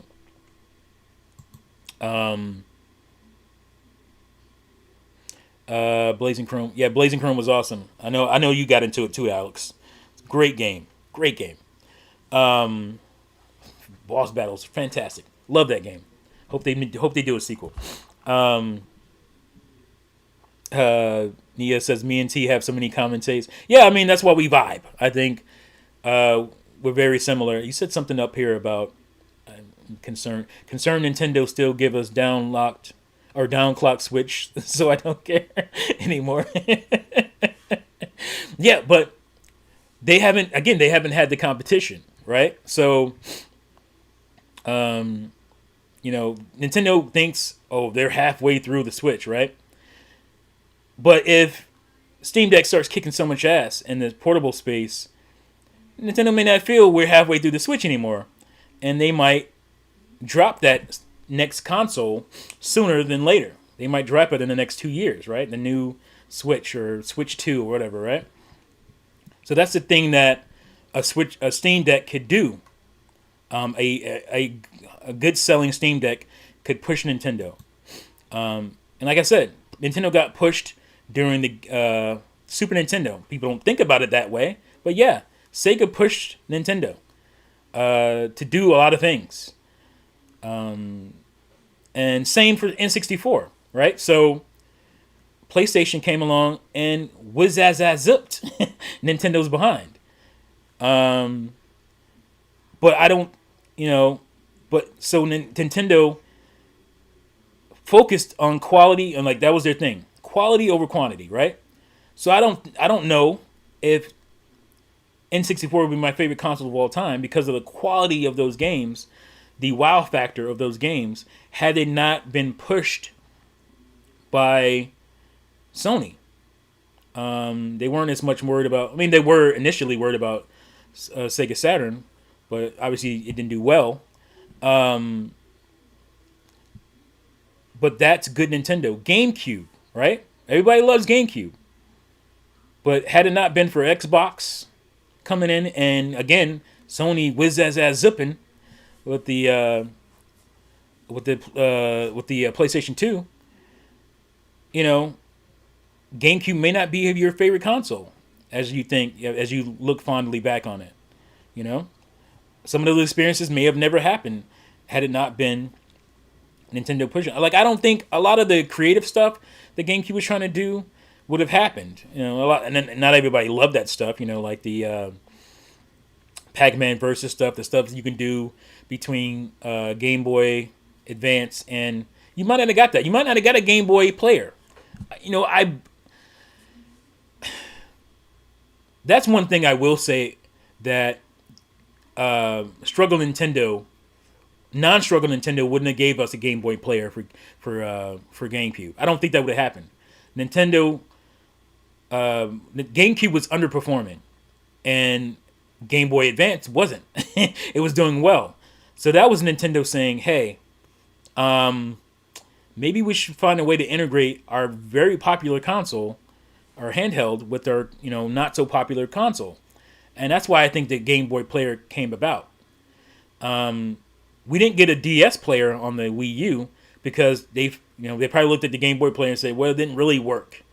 It didn't really give it. But had the Game Boy player worked and we got into Wii U and it was, struggling the way it did, we probably would have got a DS player on the Wii U. Or a 3DS player, right? I made a video about that. That's still my most popular video. The Wii U having a 3DS player. That would have probably happened. But the Game Boy player didn't push GameCubes the way Nintendo probably hoped. But if the GameCube sold 60 million or something like that, 40, 50 million, we would have probably never got a Game Boy player. I think the Game Boy player was a marketing tool. I love it. I love that it happened. But I think, that's just me speculating, I don't know. So, Tofi Tall says, Steam Deck, Nintendo OLED scam. Mr. True, Nintendo has been trying for a long time to make their own lane so they can do exactly what they're doing right now. Yeah, that's true. They started doing that with the Wii, right? The Blue Ocean, which worked out really well for the Wii. And while a lot of people diss the Wii, I still say my entire library of Wii games, there's no filler. There's no, what people complain about.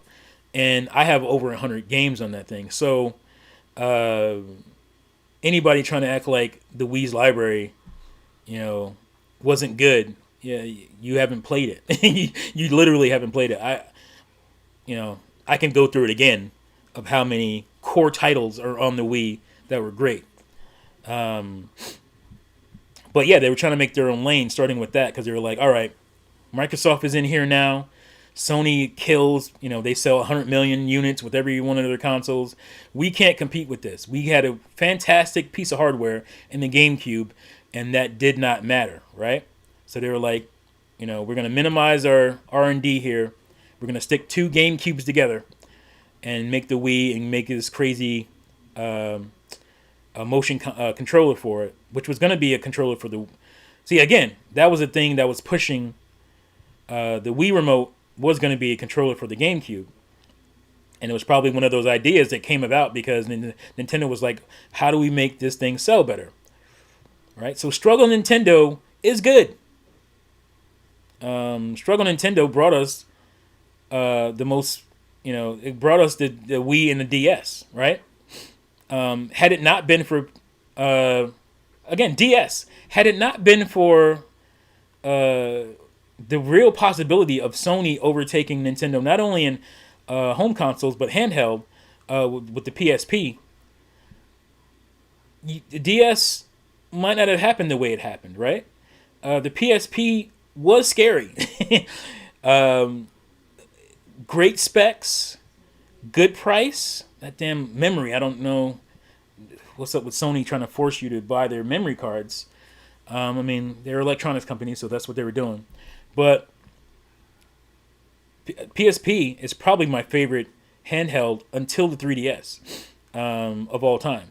I still go back and forth between PSP and 3DS. Is my favorite. So, like, it's fantastic. J Biggs, what's up, J Biggs? Yeah, I mean, like, Struggle Nintendo is good Nintendo. It's good for all of us. It's good for us Nintendo fans. Because you probably wouldn't get to what we get. Wii U struggled. And during the Wii U's life, Nintendo was doing all this fantastic. It was giving us really cheap DLC. The indie market blew up for me as a gamer. Like, I really got into it. And Nintendo really pushed a lot of indie games and studios. There was a lot of really fantastic deals on you remember the digital promotion? All that stuff came from Wii U. Getting discounts on games digitally and stuff. All that stuff came from Wii U. So, Struggle Nintendo was good for us gamers. I'm happy to see Nintendo do well. Like, I was happy during the Wii. But the Wii for me was a balance. And, again, a lot of people will disagree, but it was a balance of great value and great entertainment in games. Like, I love the Wii's library. It's one of my favorite of all time. And it was, it was a nice valued console. It was great value. And that was a different Nintendo.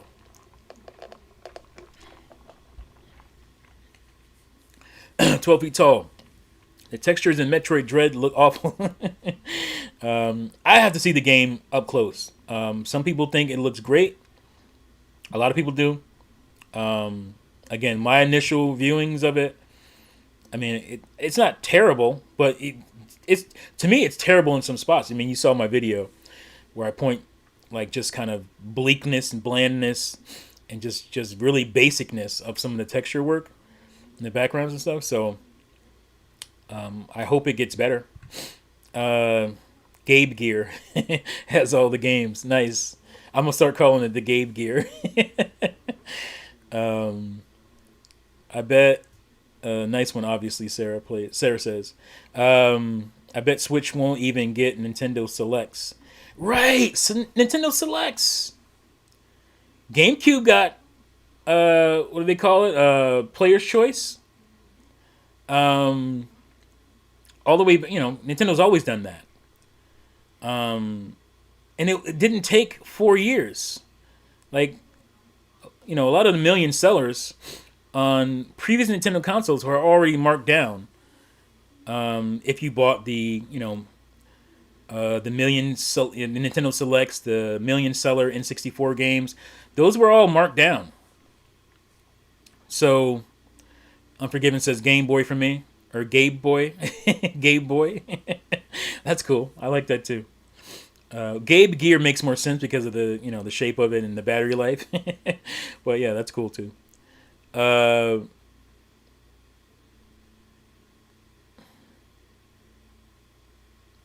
Red Alert and what's going on? Red Alert and Caesar. That's what Caesar said. Stop shilling for Nintendo already. PSP did much better than Nintendo's other handheld competitors, despite being outsold 2-1 by the DS. Yeah, PSP sold 80 plus million units. Like, no, other than Game Boy, you add up all the iterations, like the Game Boy Color, Game Boy Pocket, and all that stuff. Um, Actually, I think it outsold that, or it's like right there with that.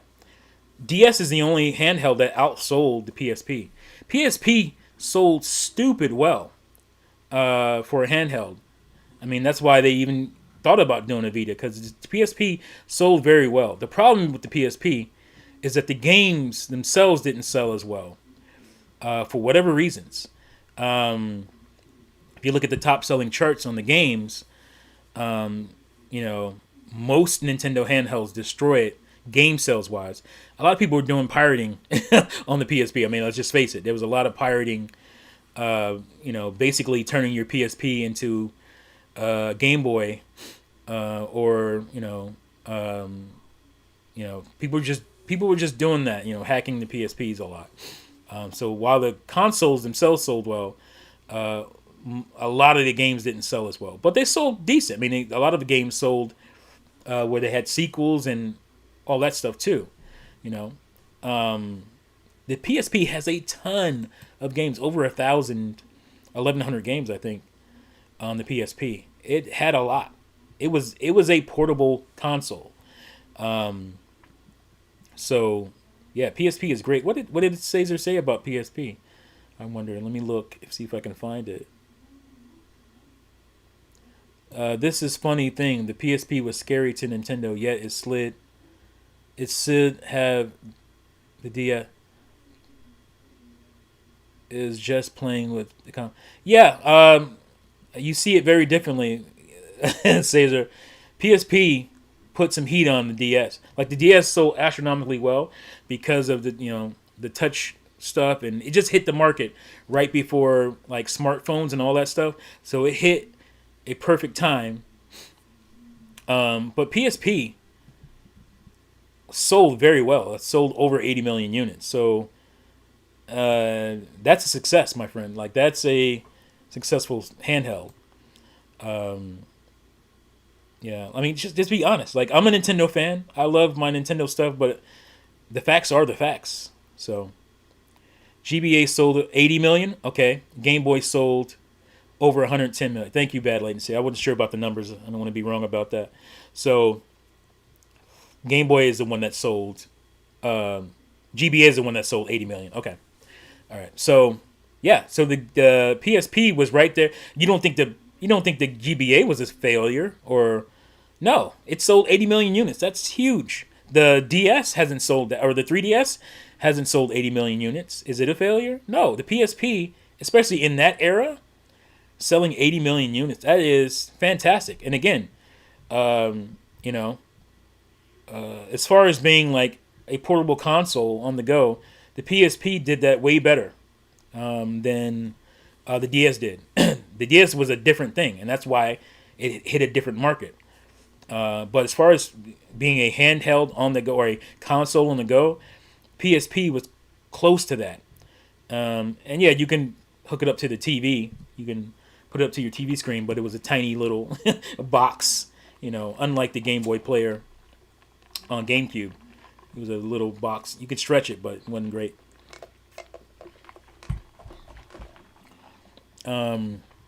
I still have my OLED Vita, Sarah says.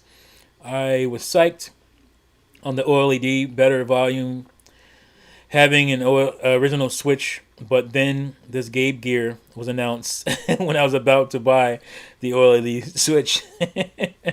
Boom. Yeah, and I'm glad to see female representation in the chat because I don't get it much, and I really hate that. I wish I would get more females on the channel. So glad to have you, Sarah says, and obviously Nia, and anybody else who may have a name that doesn't signify their gender, that may be female as well.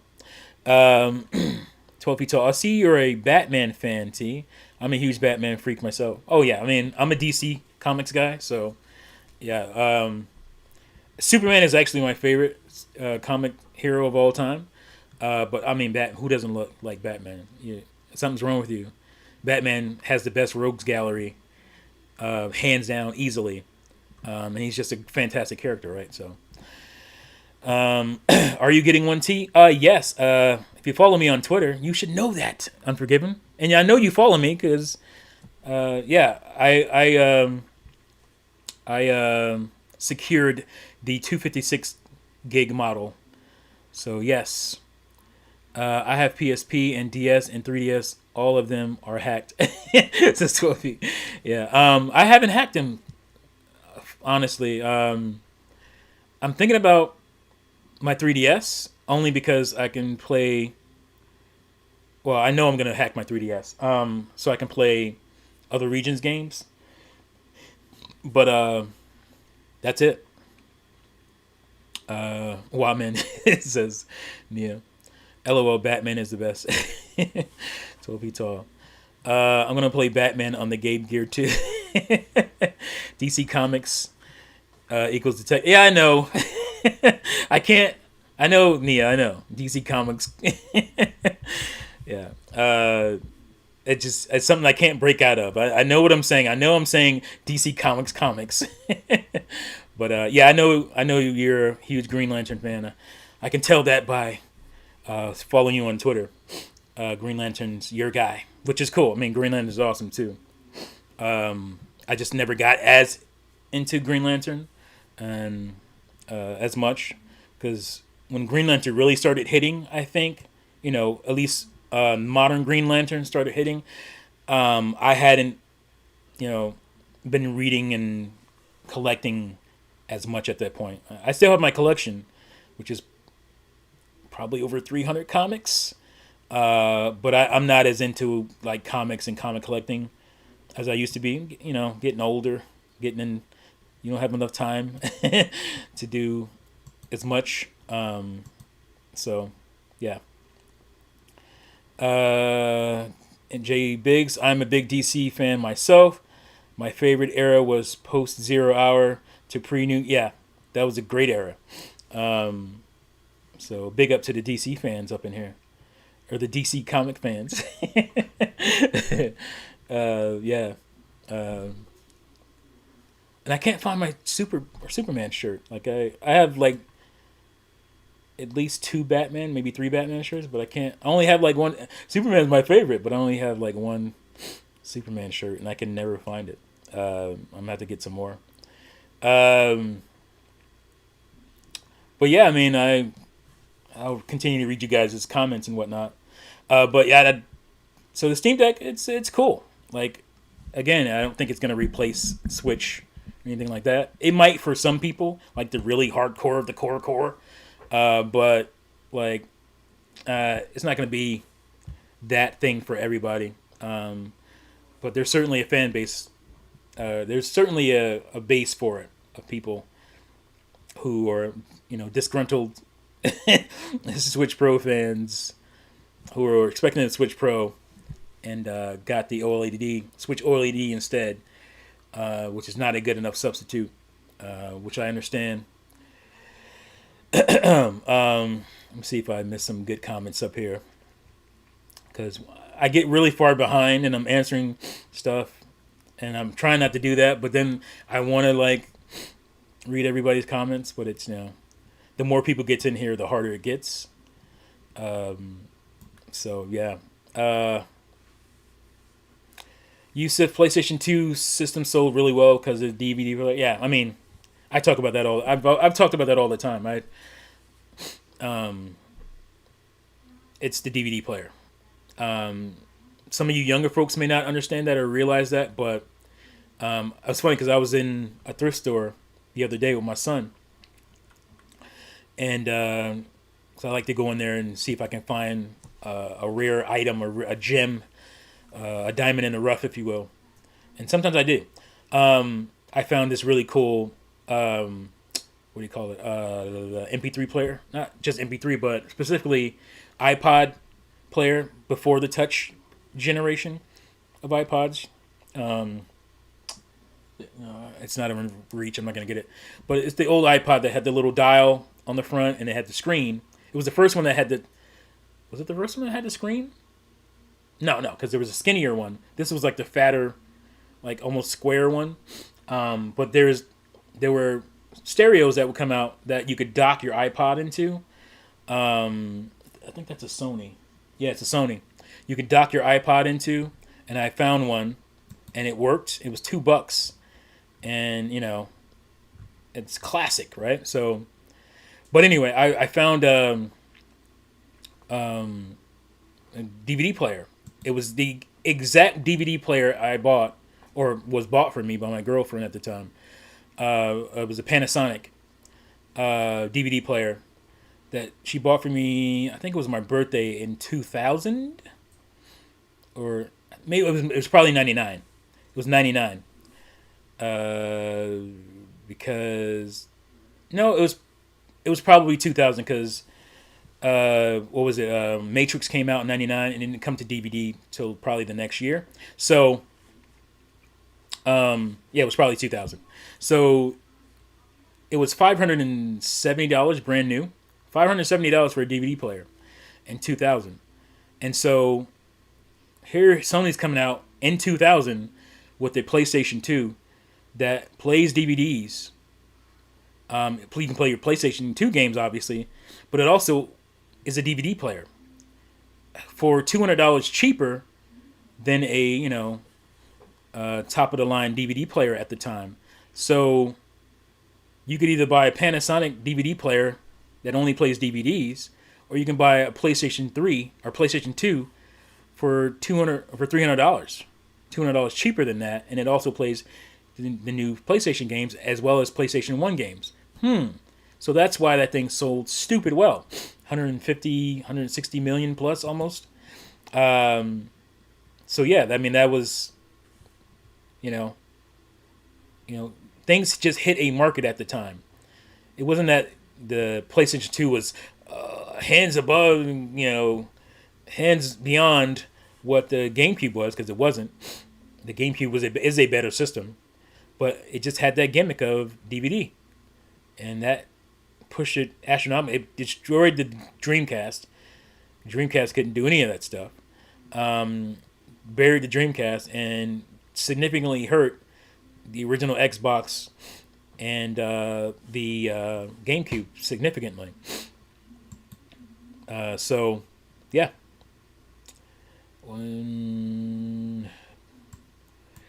Let's see. New 52 gets a lot of shit, but there was some good New 50. Yeah, I like New 52. I know it gets crap, but it's kind of, New 52 is kind of like the N64 controller to me, if I have to give an analogy.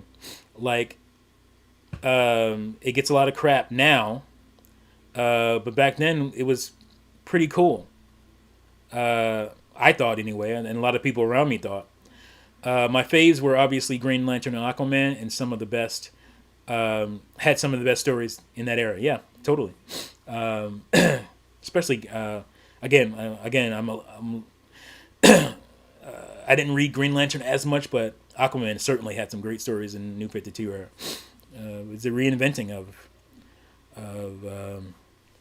that character. So it took him from being as corny. Batman has great movies and video games. Yeah, Batman easily has the best movies and games. Superman is just hard to do. He's hard to do in movies. But he's super hard to do, no pun intended, in video games because he's so OP, right? So you have stuff like Superman 64, where you give you put him in a kryptonite cloud where his powers go down after use. You can only use them for so much. It's just, he's just so strong. What do you do? How do you put enemies in front of him that aren't a joke? And he's just a tough character to do. You just got to come up with a good story to kind of nerf him to some extent, and but still let him be Superman, right? Let's see. I'm more into manga. I'm not into DC anymore, says Yusuf. If GameCube had a DVD player and releases 6 months earlier, I say it could have sold 40 to 50 million. Yeah, another thing that hurt GameCube and Xbox also was 9/11, right? It was a shocking thing that happened right before the GameCube's launch. My mood was way different at that point. My thought process, what I cared about in life, was very, very different. And so new consoles releasing like 2 months after 9/11, is tough because it wasn't like it happened and then it was gone. Those buildings, that rubble was there for years, right? It took forever. So that did hurt as well. So let's say the GameCube came out in March of 2001 and had a DVD player. It would have done a lot better. Sony would have had something to worry about probably. Let's see. But Nintendo would have never done that because it costs. Nintendo couldn't eat the cost the way Sony did back then, right? Sony had, stupid money at that point, and they could eat, they were losing, what, $250 per PS2 sold? They were looking to make it up in software, right? And Nintendo couldn't sell GameCube at a loss like that. It would have just went under. The Win GPD is similar to the Steam Deck at $1,400. Yeah, it's insanely expensive, and the form factor is not as good, right? Isn't it more like a mini laptop in ways that has controllers on it? I can't remember exactly what the Win. There's different versions of it, so I'm not sure. PS2 had a head start and the DVD player. Yeah, and they had a year head start and a DVD player. But you could say Dreamcast actually started that gen, but Dreamcast faltered.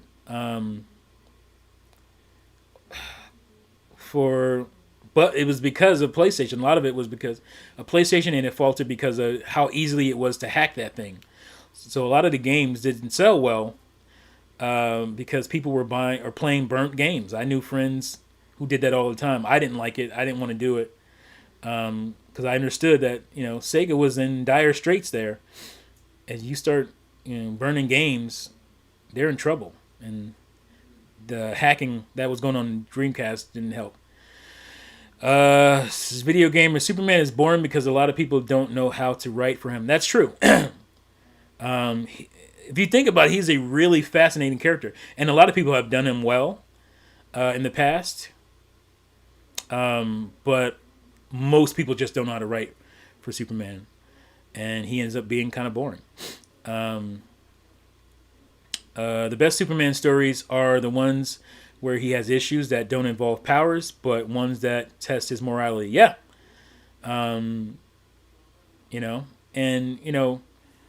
Snyder gets flack, but he wanted to do that. He wanted to give that morality, issue. He didn't do it well. Like he didn't execute it well.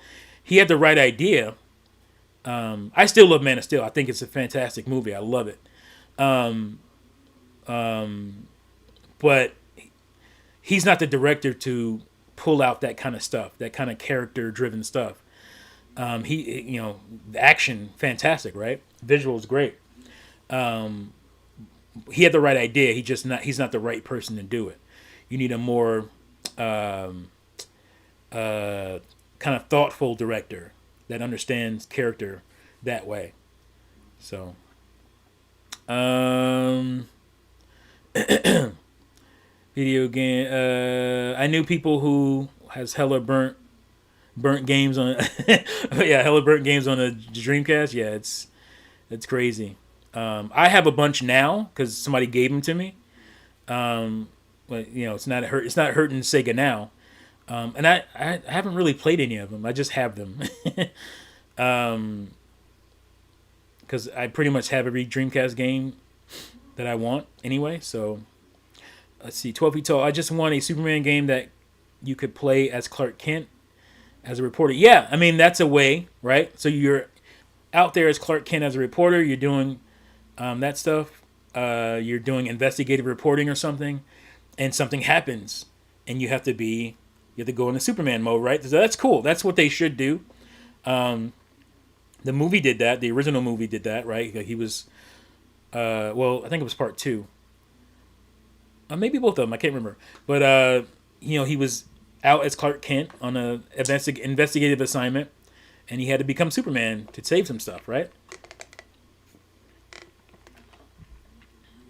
If you make the investigative Clark Kent stuff interesting, that could be a really good game, I think. So, yeah. Let's see.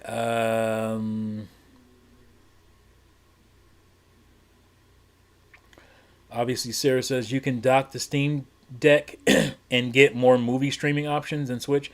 Yeah, that's another thing. Okay, I'm glad you brought that because I wanted to talk about features, right? I don't know what it is between. I'll take that back because I can still run Netflix on my Wii U. I don't know why Netflix isn't on Switch. Again, for me, I don't care.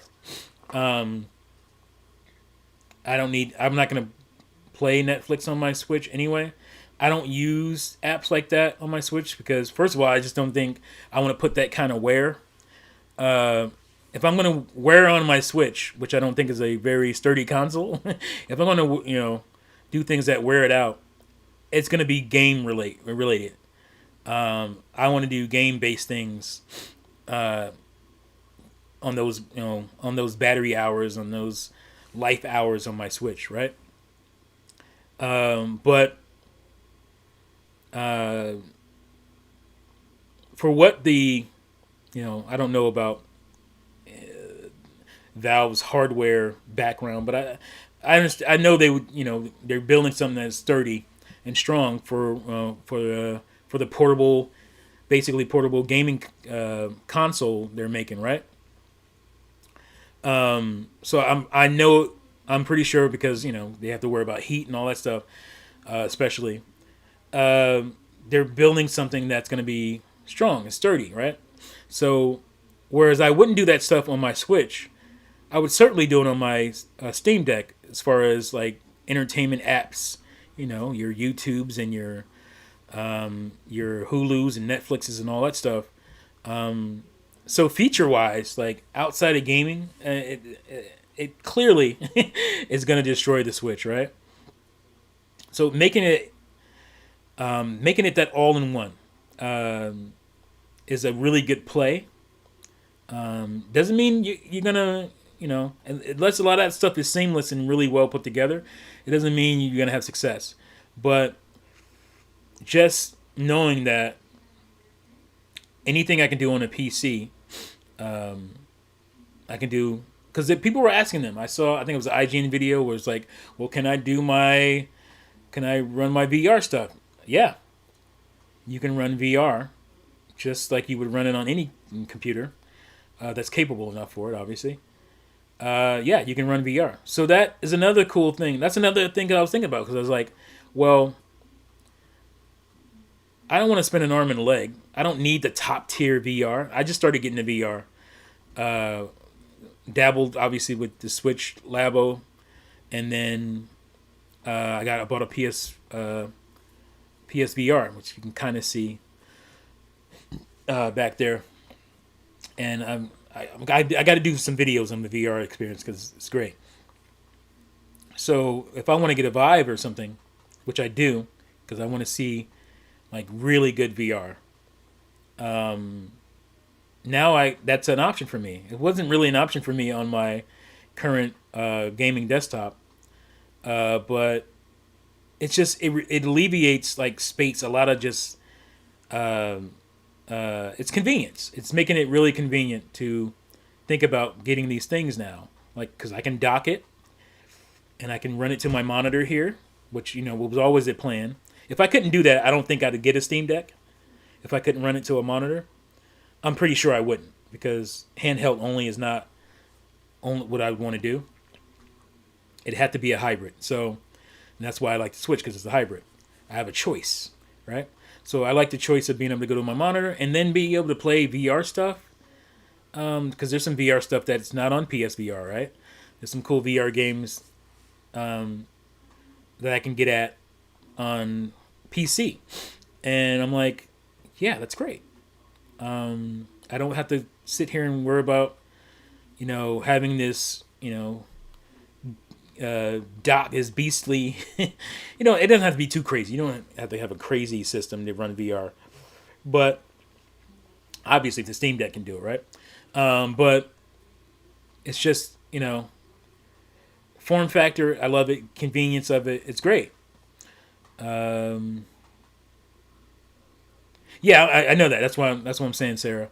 Um, I'm, so it was probably Gabe in the question and answer thing on IGN is where I saw that because they asked him about VR and it was like I hadn't even thought about that. And that question and answer thing was great because I didn't even think about being able to run VR games from my Steam Deck, and that's great. That is just awesome. So features wise, you know, there's no competition whatsoever when it comes to Steam Deck versus Nintendo Switch. And again, for me, I like the Switch for what the Switch does. I don't need features, but it should have them, right? Like it's a perfect console to have that kind of stuff. And just to only have Netflix or Hulu and YouTube at this point, isn't that all it has? Is Hulu and YouTube? That's really pathetic to me. When you have Disney Plus is blowing up, and you have HBO Max, and you have it should have all this stuff, and I don't know why it doesn't.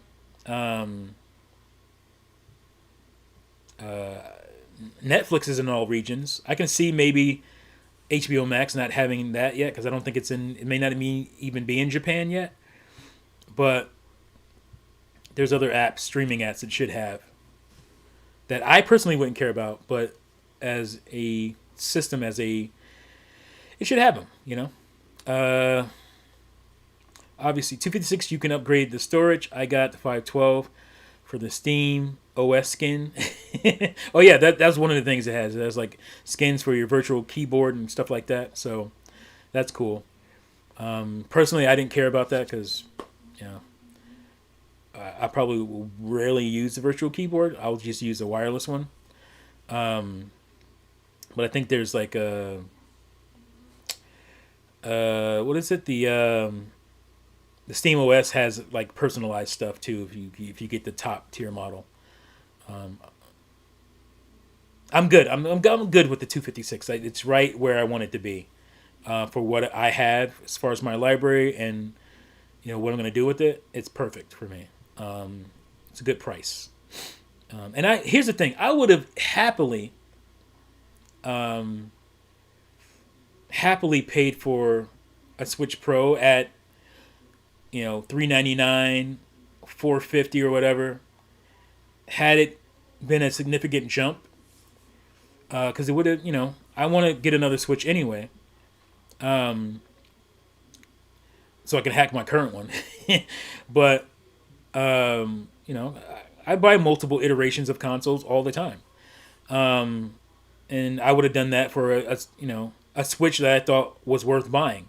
The OLED one is not worth me going out and buying. But had they put some significant work into something, giving me Pro Joy-Cons, that was my biggest thing. And maybe they couldn't because of the lawsuit. That would be admitting guilt. Maybe maybe a good lawyer could use that and say you're admitting guilt. Look what you did with your new system. You here's a here's hardware that you made that doesn't fail the way the Joy Cons do. So maybe that was the reason. It's kind of messed up that people wanting a better Joy-Con could end up being a reason we didn't get a better Joy-Con because of the lawsuit, right? So, but if they had done some significant work to it, I would have paid that for a Switch Pro, right? But they didn't. And again, I didn't need it, but there's some stuff that the Switch should be doing that it's not doing that has nothing to do with its hardware, like these streaming apps, like backgrounds and folders and customization like that. Other profiles than white and black.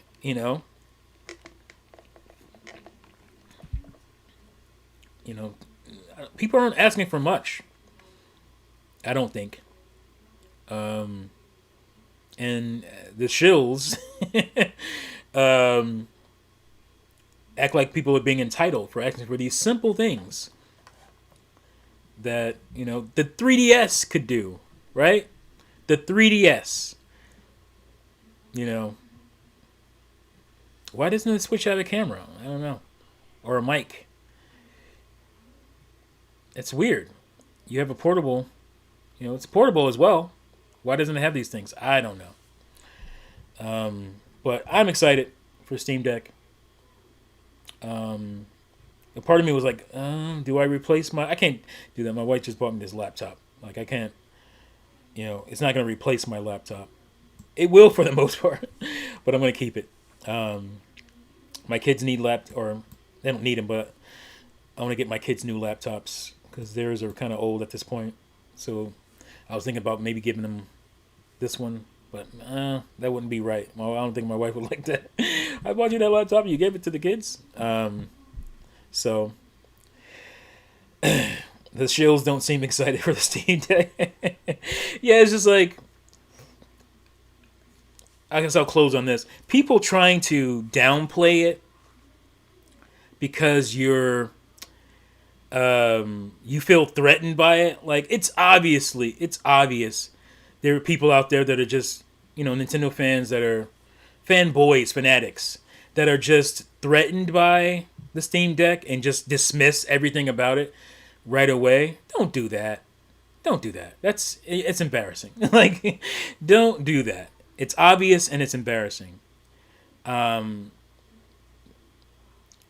Really, the only thing Steam Deck, and it's a big thing, the only thing Switch has over Steam Deck, like let's say we're going with the base model of Steam Deck. The only thing Switch has over Steam Deck is Nintendo games, right? Convenient Nintendo games built for that hardware, right? Nintendo games and a slight price difference. But again, if you buy a Switch, you're still going to want to get that Pro controller. If you're buying a Switch today, if you're buying a Switch OLED, this is your first Switch, right?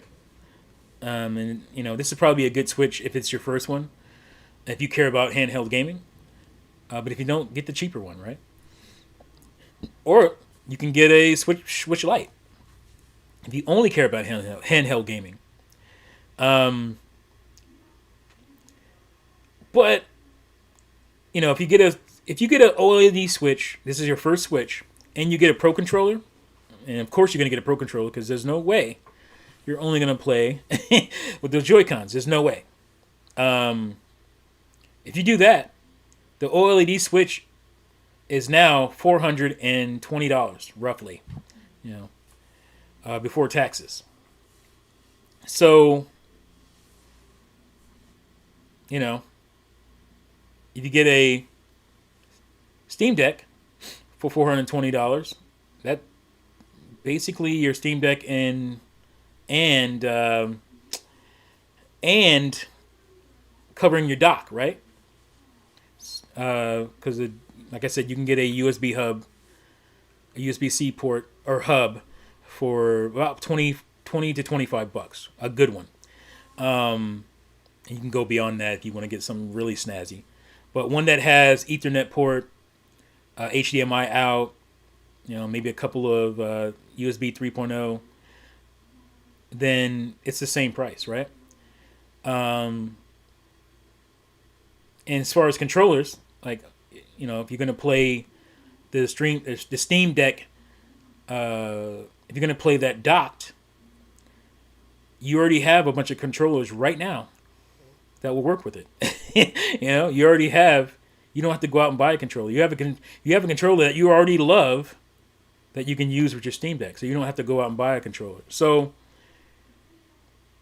again, at that point, you're looking at Nintendo games, new Nintendo games running well. Just put it in, play it, and you're good to go. Now again, some people will say, "Oh, hard drive space." Right? You don't have to download games on your Switch. Most games you don't have to download. But you have to download big titles for your Steam Deck, right? If you're buying a Steam Deck, I guarantee that you have multiple hard drives in your house. USB hard drives. Or even USB flash drives, right? I guarantee you have multiple of those, because I do. So a lot of the stuff that would be an extra cost, you probably already have, and that's the beauty of the Steam Deck, is that it's open. It's so free and open that you don't have to go out and buy anything special for it. I can use my Xbox 360, Candy controller.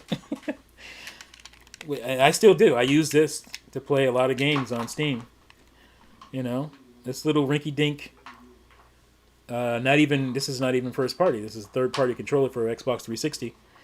And I can use this to play pretty much all my Steam games will work with this, So you already have everything you need, other than the USB hub.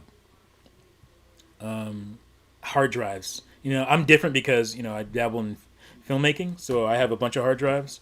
But I have 2 or 3 that I don't even use right now. That are, one's 512 and one is, I just got one that I haven't used yet. It's 4 terabytes. So if I dock my Steam Deck and I have that 4 terabyte drive, I have nothing to worry about. I didn't pay anything extra specifically for this. I use it for other things, so it's great. Like, there's nothing you can really say from a shill's perspective to downplay the Steam Deck. It's just, there's nothing bad about it at this point. Obviously the price is something to do with the battery life. Again, it's not that different than what we got on the Switch day one, right? Obviously, if you're comparing it to newer model Switches, the battery life is better, but the battery drains because you're getting better looking games, better looking and better running games. Your library is completely open. You on the Steam Deck, you can play 98% of video games produced, right? You can play 98% of video games that come out on a Steam Deck. And some games that will never come out on console that are just, people say there's no no exclusives. There's a lot of games that are on PC that aren't on consoles, hardcore PC gamer stuff, that we don't have on consoles that will never come to console. So this stuff about PC doesn't have exclusives is super wrong, because there's a ton of PC games that are exclusive to PC. So again, that's from ignorance. That's a argument of ignorance to PC. Because I bet most console gamers who kind of downplay PC don't game on PC. They don't know. They don't know what's there. And so it's kind of strange that they downplayed and stuff. So, all All right, let me read these last comments and get up out of here. Just sometime after OLED reveals, is Unforgiven. People wanted a Switch Pro for $400. Nintendo gave them the same for $350. Gave them, and Gabe Gear stomps it with $400. Let's see. Sengoku, what do you think about permanent fix for the Joy-Cons? Yeah, I saw that, and I think that's cool. If it's that simple, that's kind of sad. But yeah, I thought that was cool. I actually have a open Joy-Con here in front of me, partially open, as you can see. I'm gonna be fixing a drift in this one, and now it's been open for a while, but now that that's come out, I'm gonna put that in here, and hopefully that fixes the problem permanently. That'd be great. So I hope that happens. Also, Steam games come cheaper too. Yeah, Steam games are super cheap, right? There's always sales. And, you know, if you have an Epic launcher, if you have an Epic account, I got a ton of stuff, really good stuff, for free from them. Free games. And these are really good games. It's not like just throwaway garbage. And then, so I'm going to use my GOG. I'm going to use my Epic and my Steam, and that's a pretty decent library that I already have. I don't have to go out and buy where I would on the Switch. I'd have to go out and buy. If I bought a Switch, if I'm buying a Switch right now, I got to go out and buy games for it, right? But I don't have to buy anything for my Steam Deck because I already have like over 100 games on it. So there you go. The Raka, Navadia. I hope I said that right. Unforgiven. I only install a few games and I rotate between them. Right. Even on my laptop, I could put more on it, but I don't, because I don't need that. You know, I don't need my entire library on it. I'm going to rotate. I'm going to put some stuff on it and rotate. That's what I'm going to do on my 256. I'm going to put some stuff on it and rotate, and I'll have everything downloaded on my 4 terabyte, right? I'll have everything on there, and I'll rotate what I want actually on my hard drive for my... It's perfect, man. It's perfect for me. Like I said, it's perfect for me. I think it's going to be perfect for a lot of people. And I'll just rotate out the games that I want to play at the time, right? I don't have to have everything on there. Unforgiven, just some game... Oh, wait. Obviously, Sarah says, yeah, infinite games versus Switch games. Yeah, infinite amount of games. And this is, for me, it's not a versus thing. I mean, I titled it that, you know, for clicks, just to get discussion going, to get people in here to think about it, talk about it. But it's not a versus for me, because it's not replacing my Switch at all. So, what's up, Laker Link? And maybe, you know, again, I have to be more careful because on Twitter, your tone doesn't come across. It's hard to come across tone when you're just putting out tweets. And a lot of times I'm putting out, you know, kind of not snarky, but like trollish type of stuff. You know, I'm not serious. You know, when the Switch Pro, I am serious when I say stuff like Nintendo was kind of exposed by the price of the OLED model. Looking at this thing, which is four times as powerful as a Switch. So I'm not trolling about that, but yeah, you know, don't take everything seriously. That's why I want to do this video, because I wanted to let people know that I'm not serious. I don't think the Steam Deck will replace. I know it won't, but what I wanted to do is light a fire on a Nintendo, because they're blue ocean with nobody challenging them, and they need to be challenged at this point. Instead of having to rebuy everything like Switch. Yeah, right. If I want these games on Switch, I have to rebuy them. You know, if I want my Steam games, some of my, you know, because I'm looking at that. I'm looking at some of these PC games that are coming over to Switch, and I'm like, you know, to play them portably, I have to rebuy them on the Switch. And it's like, now I don't have to do that, right? your those old PC games like what's the recent ones that came out, like the Jedi Outcast and stuff like that. Now I don't have to buy the Switch version. I was thinking about it, but now I don't have to sweat that. Um, Lakerlink got my OLED pre-order in. Sweet, sweet. Um, I wonder how that's doing. I mean, I know it. I wonder how it's going to do. Like I know it's going to probably sell out initially, but I wonder how it's going to do going forward. Epic Games aren't too keen on Linux support. Sadly, yeah. We'll see how that goes. But I mean, I could just run Windows, right? I could run Windows on it and then run my Epic launcher through that. That's also if I like I said, if I want to get really hardcore core into it, this could be like my gaming PC, right? So I could just run Windows on it and then run Epic on through Windows. So I still have the option, right? So Sarah says, but it will replace the Switch for all things third party. Yeah, like third party games are done. They've been done for me for a while on Switch. Sorry, but the Switch, will be going forward, especially my first party Nintendo console. I mean, that's just I don't see any merits in buying third party on it because I have a Series X. If I care about having a physical copy, I'll just buy the Series X version,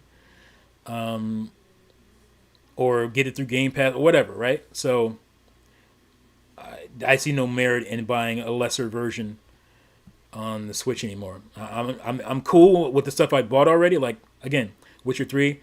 I think it's amazing that game is on Switch. To me, it's a marvel and it runs well. Obviously it doesn't have all the bells and whistles, doesn't look as good, but for that game to run as well as it does and look as good as it does, it's impressive to me. So I'm happy to have that. And third-party games that I've bought on it, I'm happy with.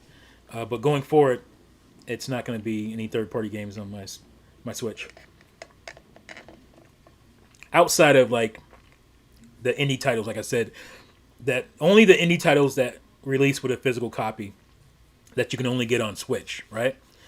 And disc-based indie title is weird to me. Like, if I can get a cartridge-based indie game, I'll get that over the disc-based indie game, right? Because again, I've been talking about disc rot and all that kind of stuff, and I'm seeing it in some of my games, and it's really making me weary. If I can get a game on a cart, an indie game, third-party game, on a cart, I'll do that over a disc. Any day. Valve gonna have thumbstick drift problem. Based on what? Thumbstick drift.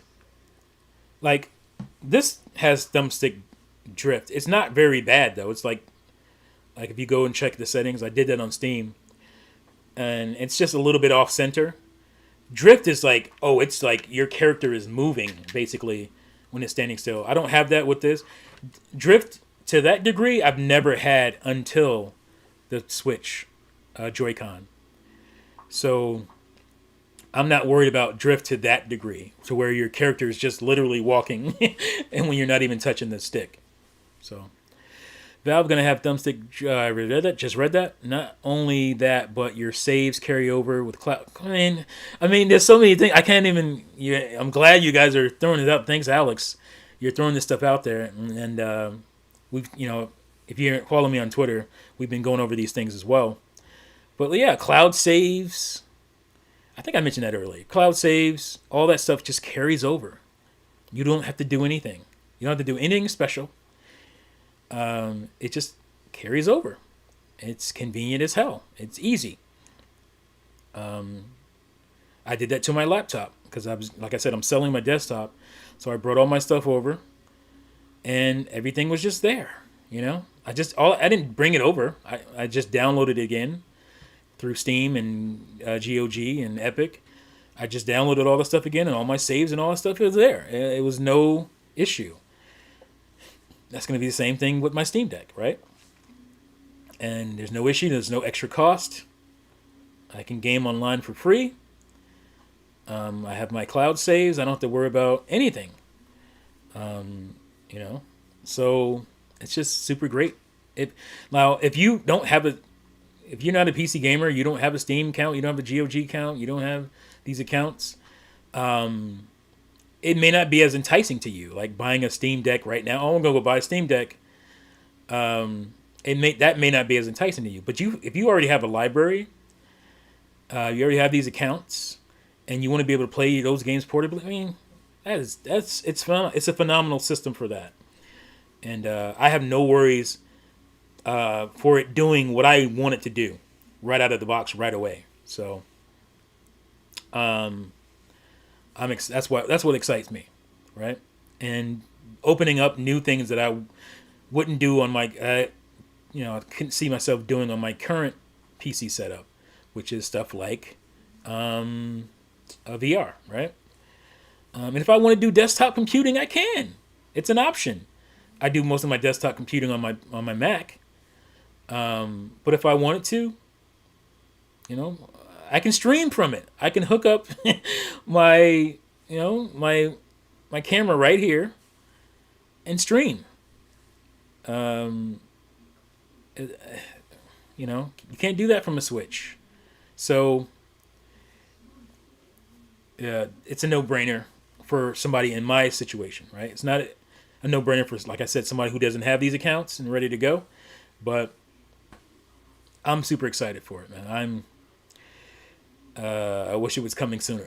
I would be happily using it right now, But I have my laptop and it works fine for what I needed to do. And then when that comes out, most of my gaming will be on that. So I don't know. That's all I have to say for it.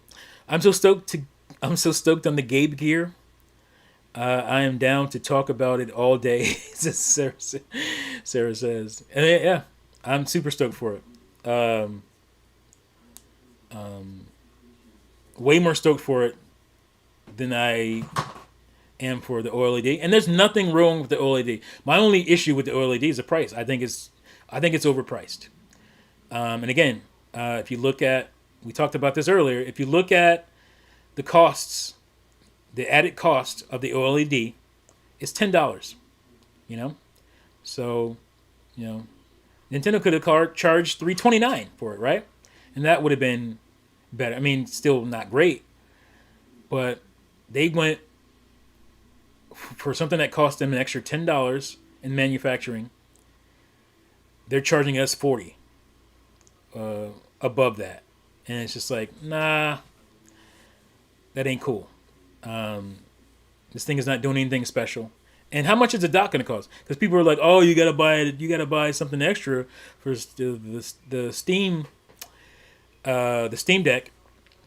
And I'm like, okay, that's true. You do have to buy if you want to, put it to a monitor. But it's a $20 thing. How much were the docks for the Switch? If you want to buy a dock separately on a Switch, you're spending $50 to $100.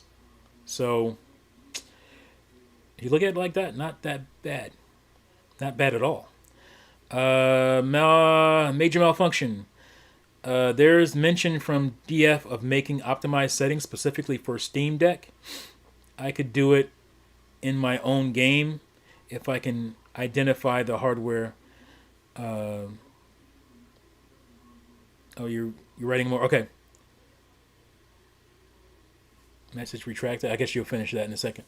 All right. I can identify the hardware. Identifying the hardware is needed to make things work reliably. Okay. Yeah. Like I said, I'm not as into that stuff as far as like optimizing and all that. But maybe I'll get more into it now. I prefer Mr. Gabe and watch. This thing is very meme worthy. I see it's going to be a Mr. Gabe and watch. That's great. That's great, Mr. True. Funny stuff. Yeah, man, that's all I have, guys. I have nothing else. Like I said, excited for the Steam Deck. Glad I was able to get mine. I heard that people were able to get it like a couple hours later than I was getting. I got mine, so maybe it didn't go out as quickly or sell out as quickly. It was just like overwhelmed. Steam was just overwhelmed with people jumping on it, and that's where the issues came from. Um, but I think it's on a inline basis. So the earlier you got your pre-order in or your reserve in, you're going to be the first, among the first being shipped out. So I got mine in within 37 minutes. So hopefully I'm in that first batch and I'll actually get mine in December. Hopefully, fingers crossed. But I feel pretty good about that. I think that's how Valve's approaching it. They're approaching it as long time. First we're serving long time or longer time Steam account holders. We're serving them first, and in that group, whoever got their reserve in, because it's a reservation. I think it's going to also be, placement based as far as when you got your reservation in. So that's the group you're going to get your model shipped out to you.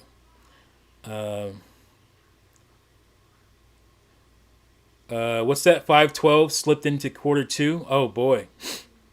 I gotta go look this stuff up.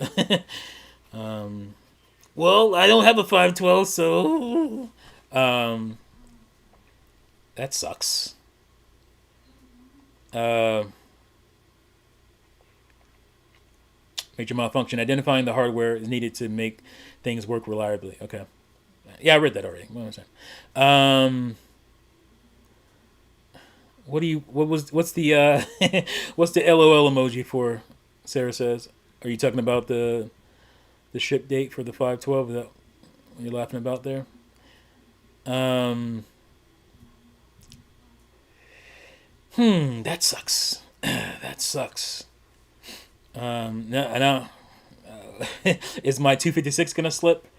I'm guessing they're gonna get those. But I don't know, because I would think the bigger ones were the ones they're gonna make most profit on. The the 512 and the 256 are where they're most they're gonna get better profits on. So, I hope things change.